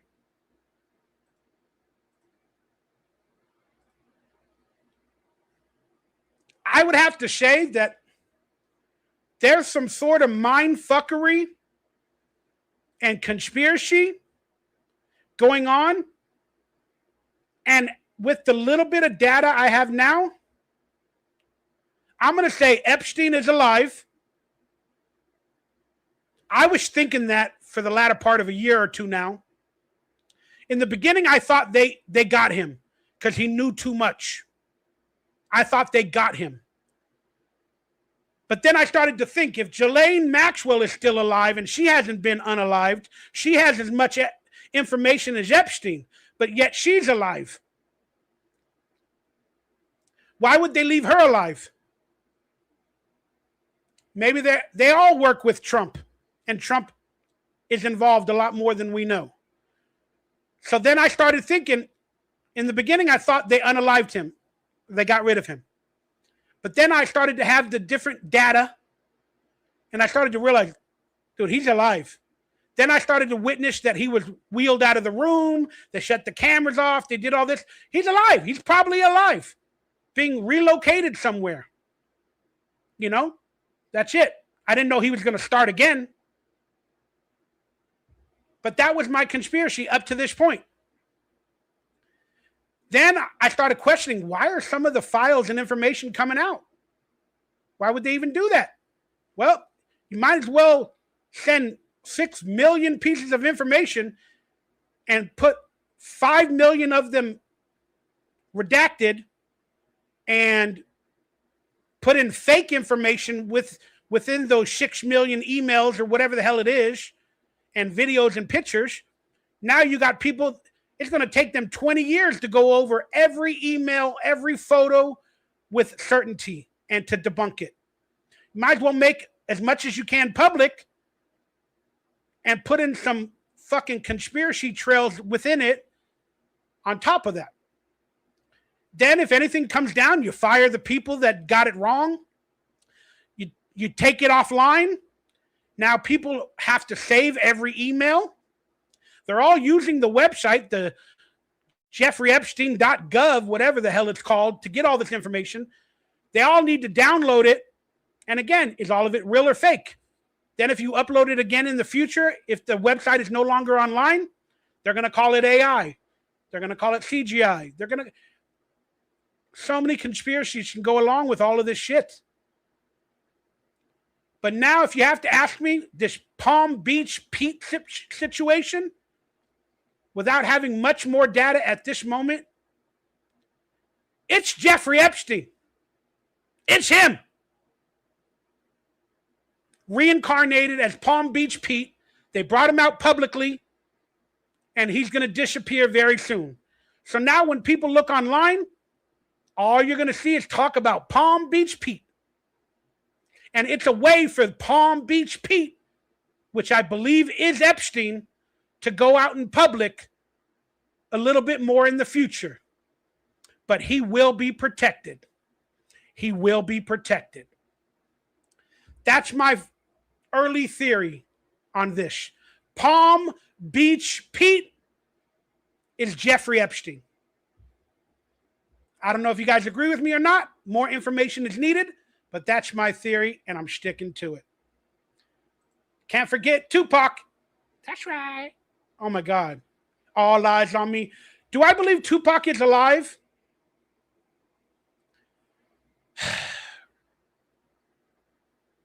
I don't know, man. There's videos that Tupac was an actor and how he got into hip-hop. How Tupac got into hip-hop. He wanted to be like an actor. He was a very effeminate actor. And then all of a sudden, he's that thug life OG hard ass that's getting shot 20 times. I don't know. Does that have to do with Epstein or trafficking humans or the gay hip hop industry?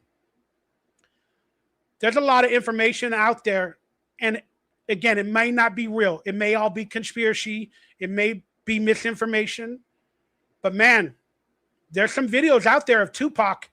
He looks like he might have been a CIA asset or brought into the industry. And then that way, if he was shot and unalived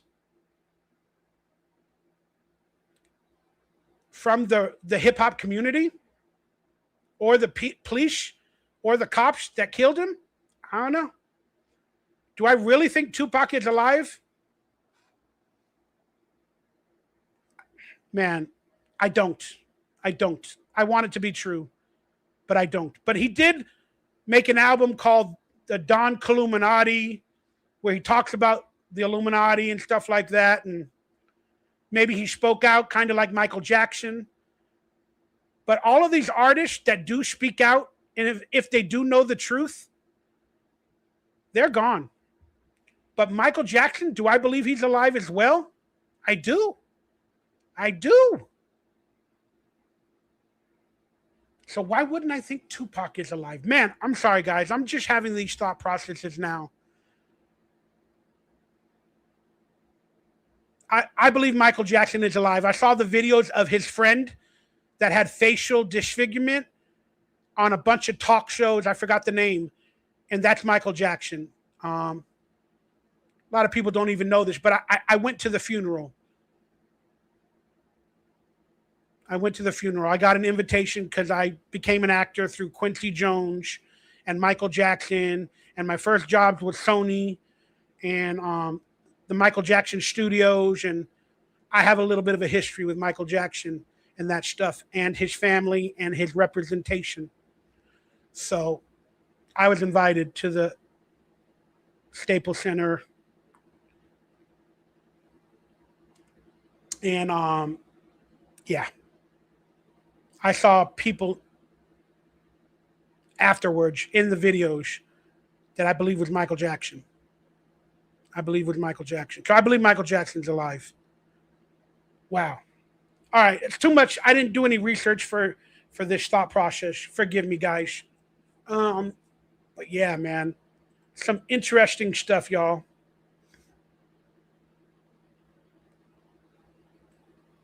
Yeah, Brett, you said you saw a picture of Epstein dead. Again, whatever conclusion you guys come to. Yeah, he did acting. He was in the movie Juice, Tupac. But I promise you, Jessica, there's a video out there of him in high school with the Glee Club, with the drama club. And watch him. And 2 years later, he's like the biggest hip-hop artist, you know? And it was a video. It was an audition for like a movie or something that was funded apparently by the CIA or somebody like that. I don't know. I can't find the audition of Tupac or that video right now online. He was younger. He was in high school. Just interesting stuff, y'all.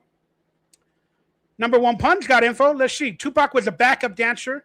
He has a tiny cameo in the movie Nothing But Trouble with one of the ones with Chevy Chase with the rest of the Digital Underground. That's right. That's how Tupac came in, was through Humpty, through Digital Underground. John Candy and Dan Aykroyd were in it. That's right. I love that movie. That's where that song, the Digital Underground, came in. They did the soundtrack. Okay, let me bring up the next topic of today's video so we can move along quickly. Let me see. Let me just bring up this picture because I like doing conspiracy stuff every so often. If you still believe we landed on the moon after seeing what landed on the moon, I don't know how to save you. There's the thing that landed on the moon. There's the phone call that they used to call the moon. The president called the moon.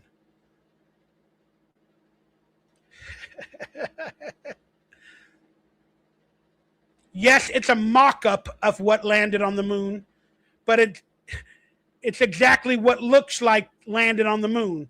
So the mock-up is probably 90%. Nothing you could add to that would prove that we landed on the moon. Then that phone call information that the president talked to the astronauts without delay, and that our audio signal would go 550,000 miles and a video signal with that type of a satellite on that type of aluminum foil machine through radiation 500,000 miles away to get the video footage and making a phone call. We lose our phone coverage walking down the street. We lose it when there's a brick wall in front of us. Imagine 500,000 miles. Oh my gosh. All right, Brent, you're in the minority, brother. You're in the minority, brother. And I ain't going to fault you for it. But I recommend you guys use some critical thinking. You can't even use your phone down the street. The radio stations, when you drive up a hill, they disappear. And they got satellites on mountains for radio stations. And we only had that little satellite at NASA, and that little satellite on the spaceship going to the moon. I don't know. You tell me. You tell me. All right, let me bring up the other topics for today's show. All right, where was it?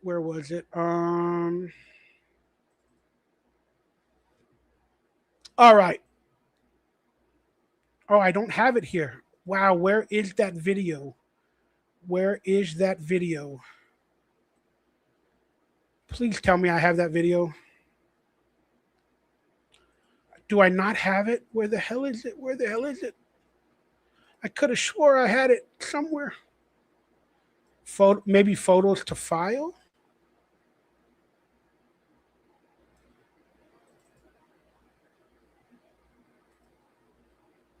Oh, man.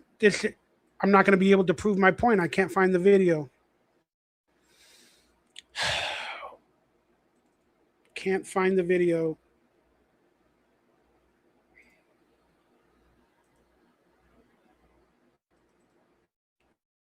Let me just quickly see. Maybe it's in a folder that I didn't realize I put it in.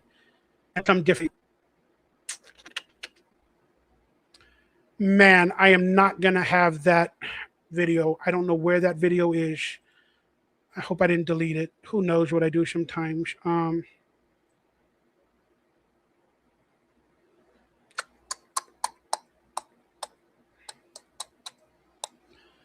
Okay, I can't do that. I had it planned, but I don't know what I did with it. All right, I'm going to move along. All right, let me bring this on screen, everybody. Let's talk about the Academy Awards and the aftermath real quickly, because I love the Academy Awards, and I wanted to talk about what I saw in the Academy Awards in terms of conspiracies or symbolism or what I saw. So there was a lot of Egyptian symbolism in the Academy Awards. There was a lot of symbolism, like Egyptian symbolism. And a lot of people have been making videos about the Academy Awards recently, talking about where the statue was created and all that other stuff. And a lot of people are awake and aware. And I'm really happy about that. That makes me feel like, you know, like I said, we're living in a time of revelations, and people's eyes are awakening to the hidden world. Whether it's demonic, evil, satanic, there is a hidden world out there, and a lot of it's being revealed. And now, to go along with the Epstein stuff, the Palm Beach Peach stuff, I'm going to talk about the word pizza. We all know what the word pizza means in these conspiracies. I'm going to say some of it has been proven to be true, that the word pizza is code name for PDF files and other people of the like to use code words for young people. I'm going to say that that word pizza is 100% used as a code word in many instances for that type of activity. Now, I just quickly wanted to mention they snubbed in the in memoriam segment, they snubbed a bunch of people in the in memoriam segment. I do not have the list in front of me, but they snubbed Gene Hackman. Why did they snub certain people? The Academy Awards in memoriam snubbed a bunch of people. Eric Dane, another actor, but he's mostly from television. But I started to think, are they snubbing people that are kind of involved in controversy and stuff like that, that might be involved in that world that Hollywood does not want you to see? I don't know, but they snubbed a lot of people. And some of them have interesting past. Like they snubbed Corey Haim many years earlier. And they recently did it last year to somebody else, and I don't know why they're snubbing certain people.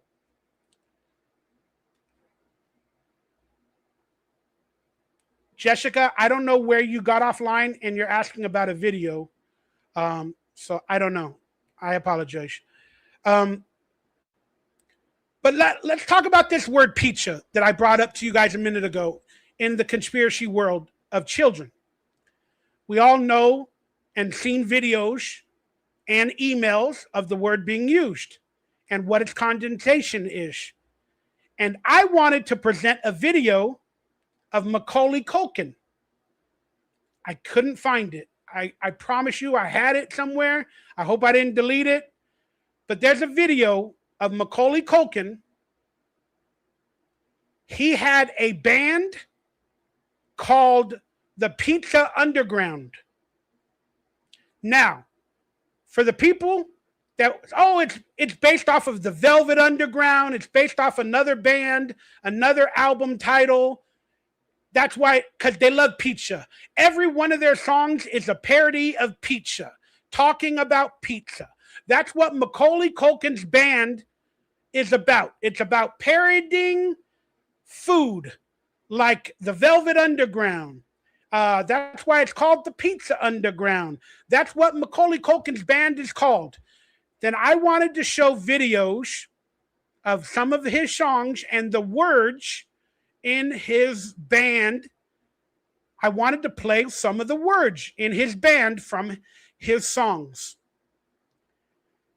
And it got me freaked the fuck out because I made a Macaulay Culkin theory last year when he won or got an not Academy Award. He got the Hollywood Walk of Fame Award. I like Macaulay. I've had many interactions with him.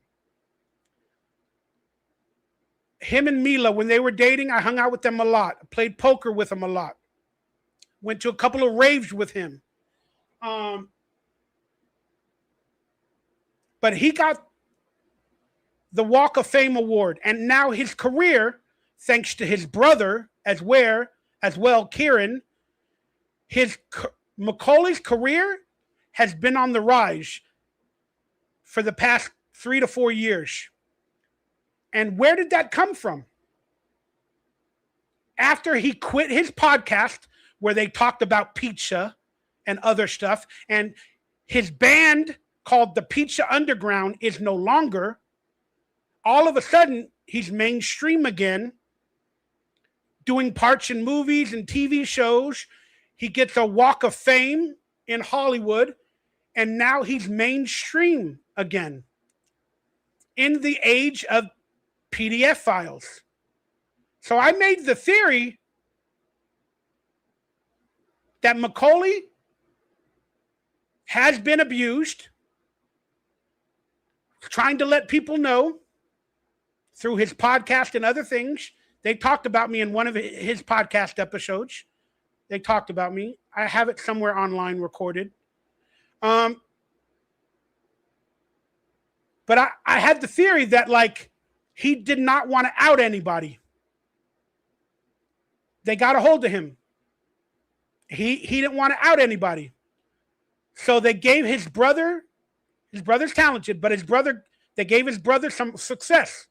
He earned it too. But they gave his brother some success.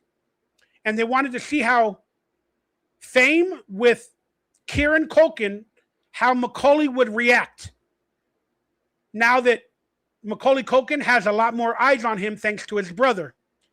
And Macaulay Culkin did not out anybody during the Me Too movement, during all of this PDF file stuff that's been going on with the Epstein files for the previous 5 or 6 years. Macaulay Culkin hadn't said anything. He quit his band. He stopped his podcast. And he went away. So the theory is that they awarded Macaulay Culkin to become mainstream again, and they gave him a Walk of Fame award because they now know he's not going against the bad people. He's shutting his mouth. They offer you fame again. And my theory is that he's taken it. Now, was it an actual meeting? Could it have been a dream? How the Illuminati tried to recruit me, I believe? I don't know. Through a dream. I don't know, but that's my theory. That's my working theory. And this is no disrespect to Macaulay. I have a feeling like he's mainstream again because he's playing with the boys again. Doesn't mean he's doing anything like that, bad nature, or with his children that he has now. I hope not. God, I hope not. I'm just saying it's very, very, very scary to me from the outside looking in. Now, I'm kind of talking out about Hollywood and fame and all that other stuff. And if they came to me and made me, I was never really famous. I never really was. But if they came to me nowadays and they say, you want to be famous or whatever, again, if you want to go along, I'd say no. Just like I did in my dream when they tried to recruit me. I would say no. But am I publicly out here to out Hollywood and the evil people every day in every video? No, I'm not. No, I'm not. I just realized what's going on. And now I realize the type of world that I was kind of creeping into. And scares the shit out of me. I hope the tide is turning where people that speak out, whether it be in politics, left versus right, or people that speak out about the evilness of some of the Hollywood entities, I'm hoping there is a career for some of these people moving forward where Hollywood will have to adapt. Hollywood will have to allow people that go against the grain to become famous again. That way they can say, look, we're trying to prove we're not like that anymore. So I'm hoping there's a path for me. I don't know if there is, but I'm hoping. But I'm still forever going to talk about the evil shit that I see and hear. I'm going to forever talk about that shit when I need to. Yeah, thank you guys for all the comments. Today's show is members only. Please hit the thumbs up, the like, the subscribe button. Now let's end it with this video. Since we're talking about pizza being a code word for PDF files, going into this Academy Awards, I do not, for the life of me, know how this got past the censors. Many years ago, Ellen DeGeneres hosted the Academy Awards, and she brought up the word pizza in front of everybody. Then she started telling all the celebrities in attendance, hey, are you guys hungry? Let's buy pizza. Also, come to my house after. We'll have a pizza party. Now, looking back, that is some crazy verbiage with the word pizza. In that Academy Awards hosting duty by Ellen, she went up to Harvey Weinstein, who is one of the alleged traffickers and people that, abused women with his power. She went up to him and said, hey, you want pizza? You got to give me money. She went up to Harvey Weinstein. She also went up to another actor that has raped young men, that is gay. I forgot the name of the actor. He played Kaiser Sose in that movie. I forgot the name of him. But Ellen went up to Harvey Weinstein and got money from him for pizza. And the actor that played Kaiser Sose, that is gay and has a lot of alleged abuse as well in that video. Oh my gosh. The Academy Awards have no wherewithal. So I, for the life of me, do not know how this got in front of their censors. The cast of Bridesmaids had their 20th anniversary or 15th anniversary or 10th anniversary, whatever anniversary it was, they had a reunion, okay? and they all wrote little speeches. And all of them are really famous, except for the final one. Maybe she's more famous than I know, but she's not the one that I recognize. So they all said little speeches. Then it came down to the final actress from Bridesmaids, one of the main bridesmaids. And now let's watch what she says in this video, coming off of Epstein controversy, PDF file controversy, Academy Award controversy with pizza, and all of these Hollywood elites being pedophiles, allegedly, and all that other stuff.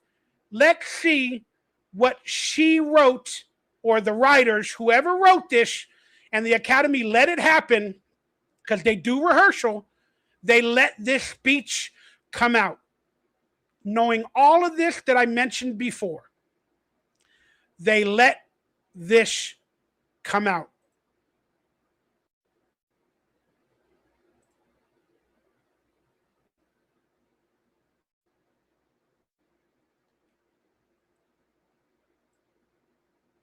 Listen closely.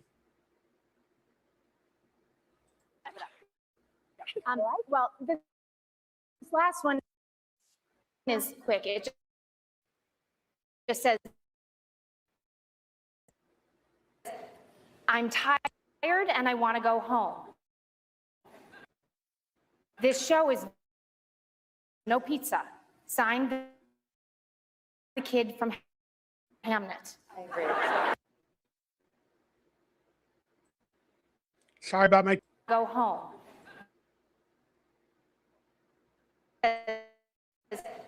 I'm tired and I want to go home. This show is very long and there's no pizza. Signed, the kid from Hamnet. I agree. He's right.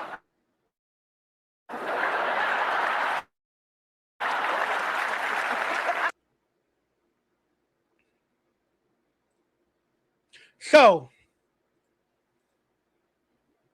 what do you all think? What do you all think of that? Was that just a silly little joke about pizza, and they show a little kid that wasn't even nominated for an Academy Award that I know of? Was that just a little joke about regular pizza? Talking about a little kid? Or are you of the conspiracy mind that that was another little message about the newest kid in Hollywood that might be abused with using the verbiage of pizza? You guys let me know. Guys, let me know. That shit was insane to me. Yes, that's his name, Kevin Spacey. Wow. Yep, Macaulay looks like he's doing better. But I could not believe that when I saw that bridesmaid reunion with the not famous actress, as famous as the others, talking about pizza. She deliberately was given that pizza line, the not famous actress. Then the camera already knew to show the little kid and for the little kid to react. So they planned it, they prepped it, they wrote it earlier, they had a rehearsal. How the fuck does that pizza joke in this time and age and climate make its way into the Academy Awards with all eyes watching? They have to show and tell you what they're doing in order for them to get away with it. Wow. Wow. That to me was a wowie wee wow. That was a wowie wee wow to me. Ellen DeGeneres, Portia de Rossi moved to the English countryside in late 2024 as a region. Brent, I love you, but you get all this information from AI or online. Don't trust Google. All right, everybody. I am pretty much done for today. I needed to get online and talk about a few different things. And yes, Ellen is talking about how she moved out of the country a few years back. A lot of people have moved out of the country. Tom Hanks as well. A lot of people moved out. They're testing the climate. They're trying to see what the hell is going on. That's what's going on, man. It's a lot of tests happening. Now, if you want me to go political even more, this year, we're already at war. They're testing more things. We're going to have an energy grid shutdown. They're shutting down the airports. They're calling it a Department of Homeland Security budget issue. Why TSA is no longer working. Why the wait times at airports are 3 hours, 5 hours. Now they're cutting down the security at airports. And now there's words that Iran is going to attack us with drones in California, that we're going to be attacked. The gasoline is going up in prices. Well, all of this are predicting and pre-programming us for a major event that's going to happen very, very soon. A false flag, a something that's going to happen, whether it be in America or elsewhere. They are prepping us for maybe another plane being hijacked because they get through security now, because we don't have the money to pay our TSA agents. So the Iranians, the Muslims, the terrorists, whoever the people are, they can now get on planes now very easily and do another 9/11, allegedly. Or the electrical grid. There's heat. They're creating heat and weather conditions that have never been seen before. So all of the electrical grids are going to go out someday, some way, somehow. What about our financial situation? Well, we're at war. Everybody's betting on wars and propaganda and sports, and banks are being hacked, and there's terrorists logging into banks and stealing our information, using our credit cards. Our American finances are no longer good in other countries. We're trying to go away from the petrodollar. Buy gold, buy silver. All of these clues are in the news and on the TV. They are prepping for another major historical event. The last one we had was COVID. That was a lie. We all saw the laws they brought into that one. They are currently trying to get rid of the Constitution. They are trying to test every law in the Constitution, and they're trying to make all of the laws in the Constitution, they're trying to bypass them and get away with it. Then they're going to tell the public, look, the Constitution is too fucking old. We need a new one for today's day and age, for today's guns, for today's terrorists, for today's things. We need a new Constitution. We need new laws that oversee the Constitution. We need new military. We need new military. We need a new police force. Let's get rid of Homeland Security and let's turn ICE into the physical manifestation of a new police form for America. ICE is possibly the new Gestapo for America. That ain't happening. They're just getting rid of the illegal immigrants. And occasionally they arrest the wrong person or they kill a person, because they deserved it. Watch the movie 1984. Everything was taken over. New militaries were made. New laws, new constitutions. Everything disappears. You give them an inch for a good reason, like illegal aliens. They take a mile and they take over. And they bypass the Constitution until they create a new one. America is dead, if not dying right now. That's why they call it the new reset, the great reset, the new world order. It's all happening little by little. People aren't aware of it, and they're trying not to see it. And I'm just informing you that we are living in the book of Revelations, and we are living in the end days. There's going to be an alien sighting or something soon. There's going to be a new Messiah. There's going to be a new world. There's going to be a new false flag. There's going to be another war, a continuous war, and we're going to have martial law for a little while. Like they locked us down during COVID. Now they're going to try a bigger lockdown and see if we'll go along with it again, or will we rise up? I don't know what's going to happen. But that's what we're living through right now. Only if you choose to see it. Slash Trash Network became a member. I am so proud of you. Thank you for supporting and always being there for me online and elsewhere. And I'm very, very appreciative of all this other stuff. And now Jessica ends this live stream perfectly. Watched the documentary movie called Idiocracy. It is real. Thank you all. I love you all. Have a blessed rest of your day. And I may not see you for up to 3 weeks to a month. And that's because I'm starting a new life as well, little by little. I appreciate you all. I love you all. I hope you guys had a good time today. And I will have some, hopefully, pre-planned videos to come out in the meantime. That's it for now. Mono, Noah Ware, and Mikey Lives. Thanks for tuning in to the Acting Crazy and Confident podcast. And don't forget to be confident. Good night, everybody. Love you all.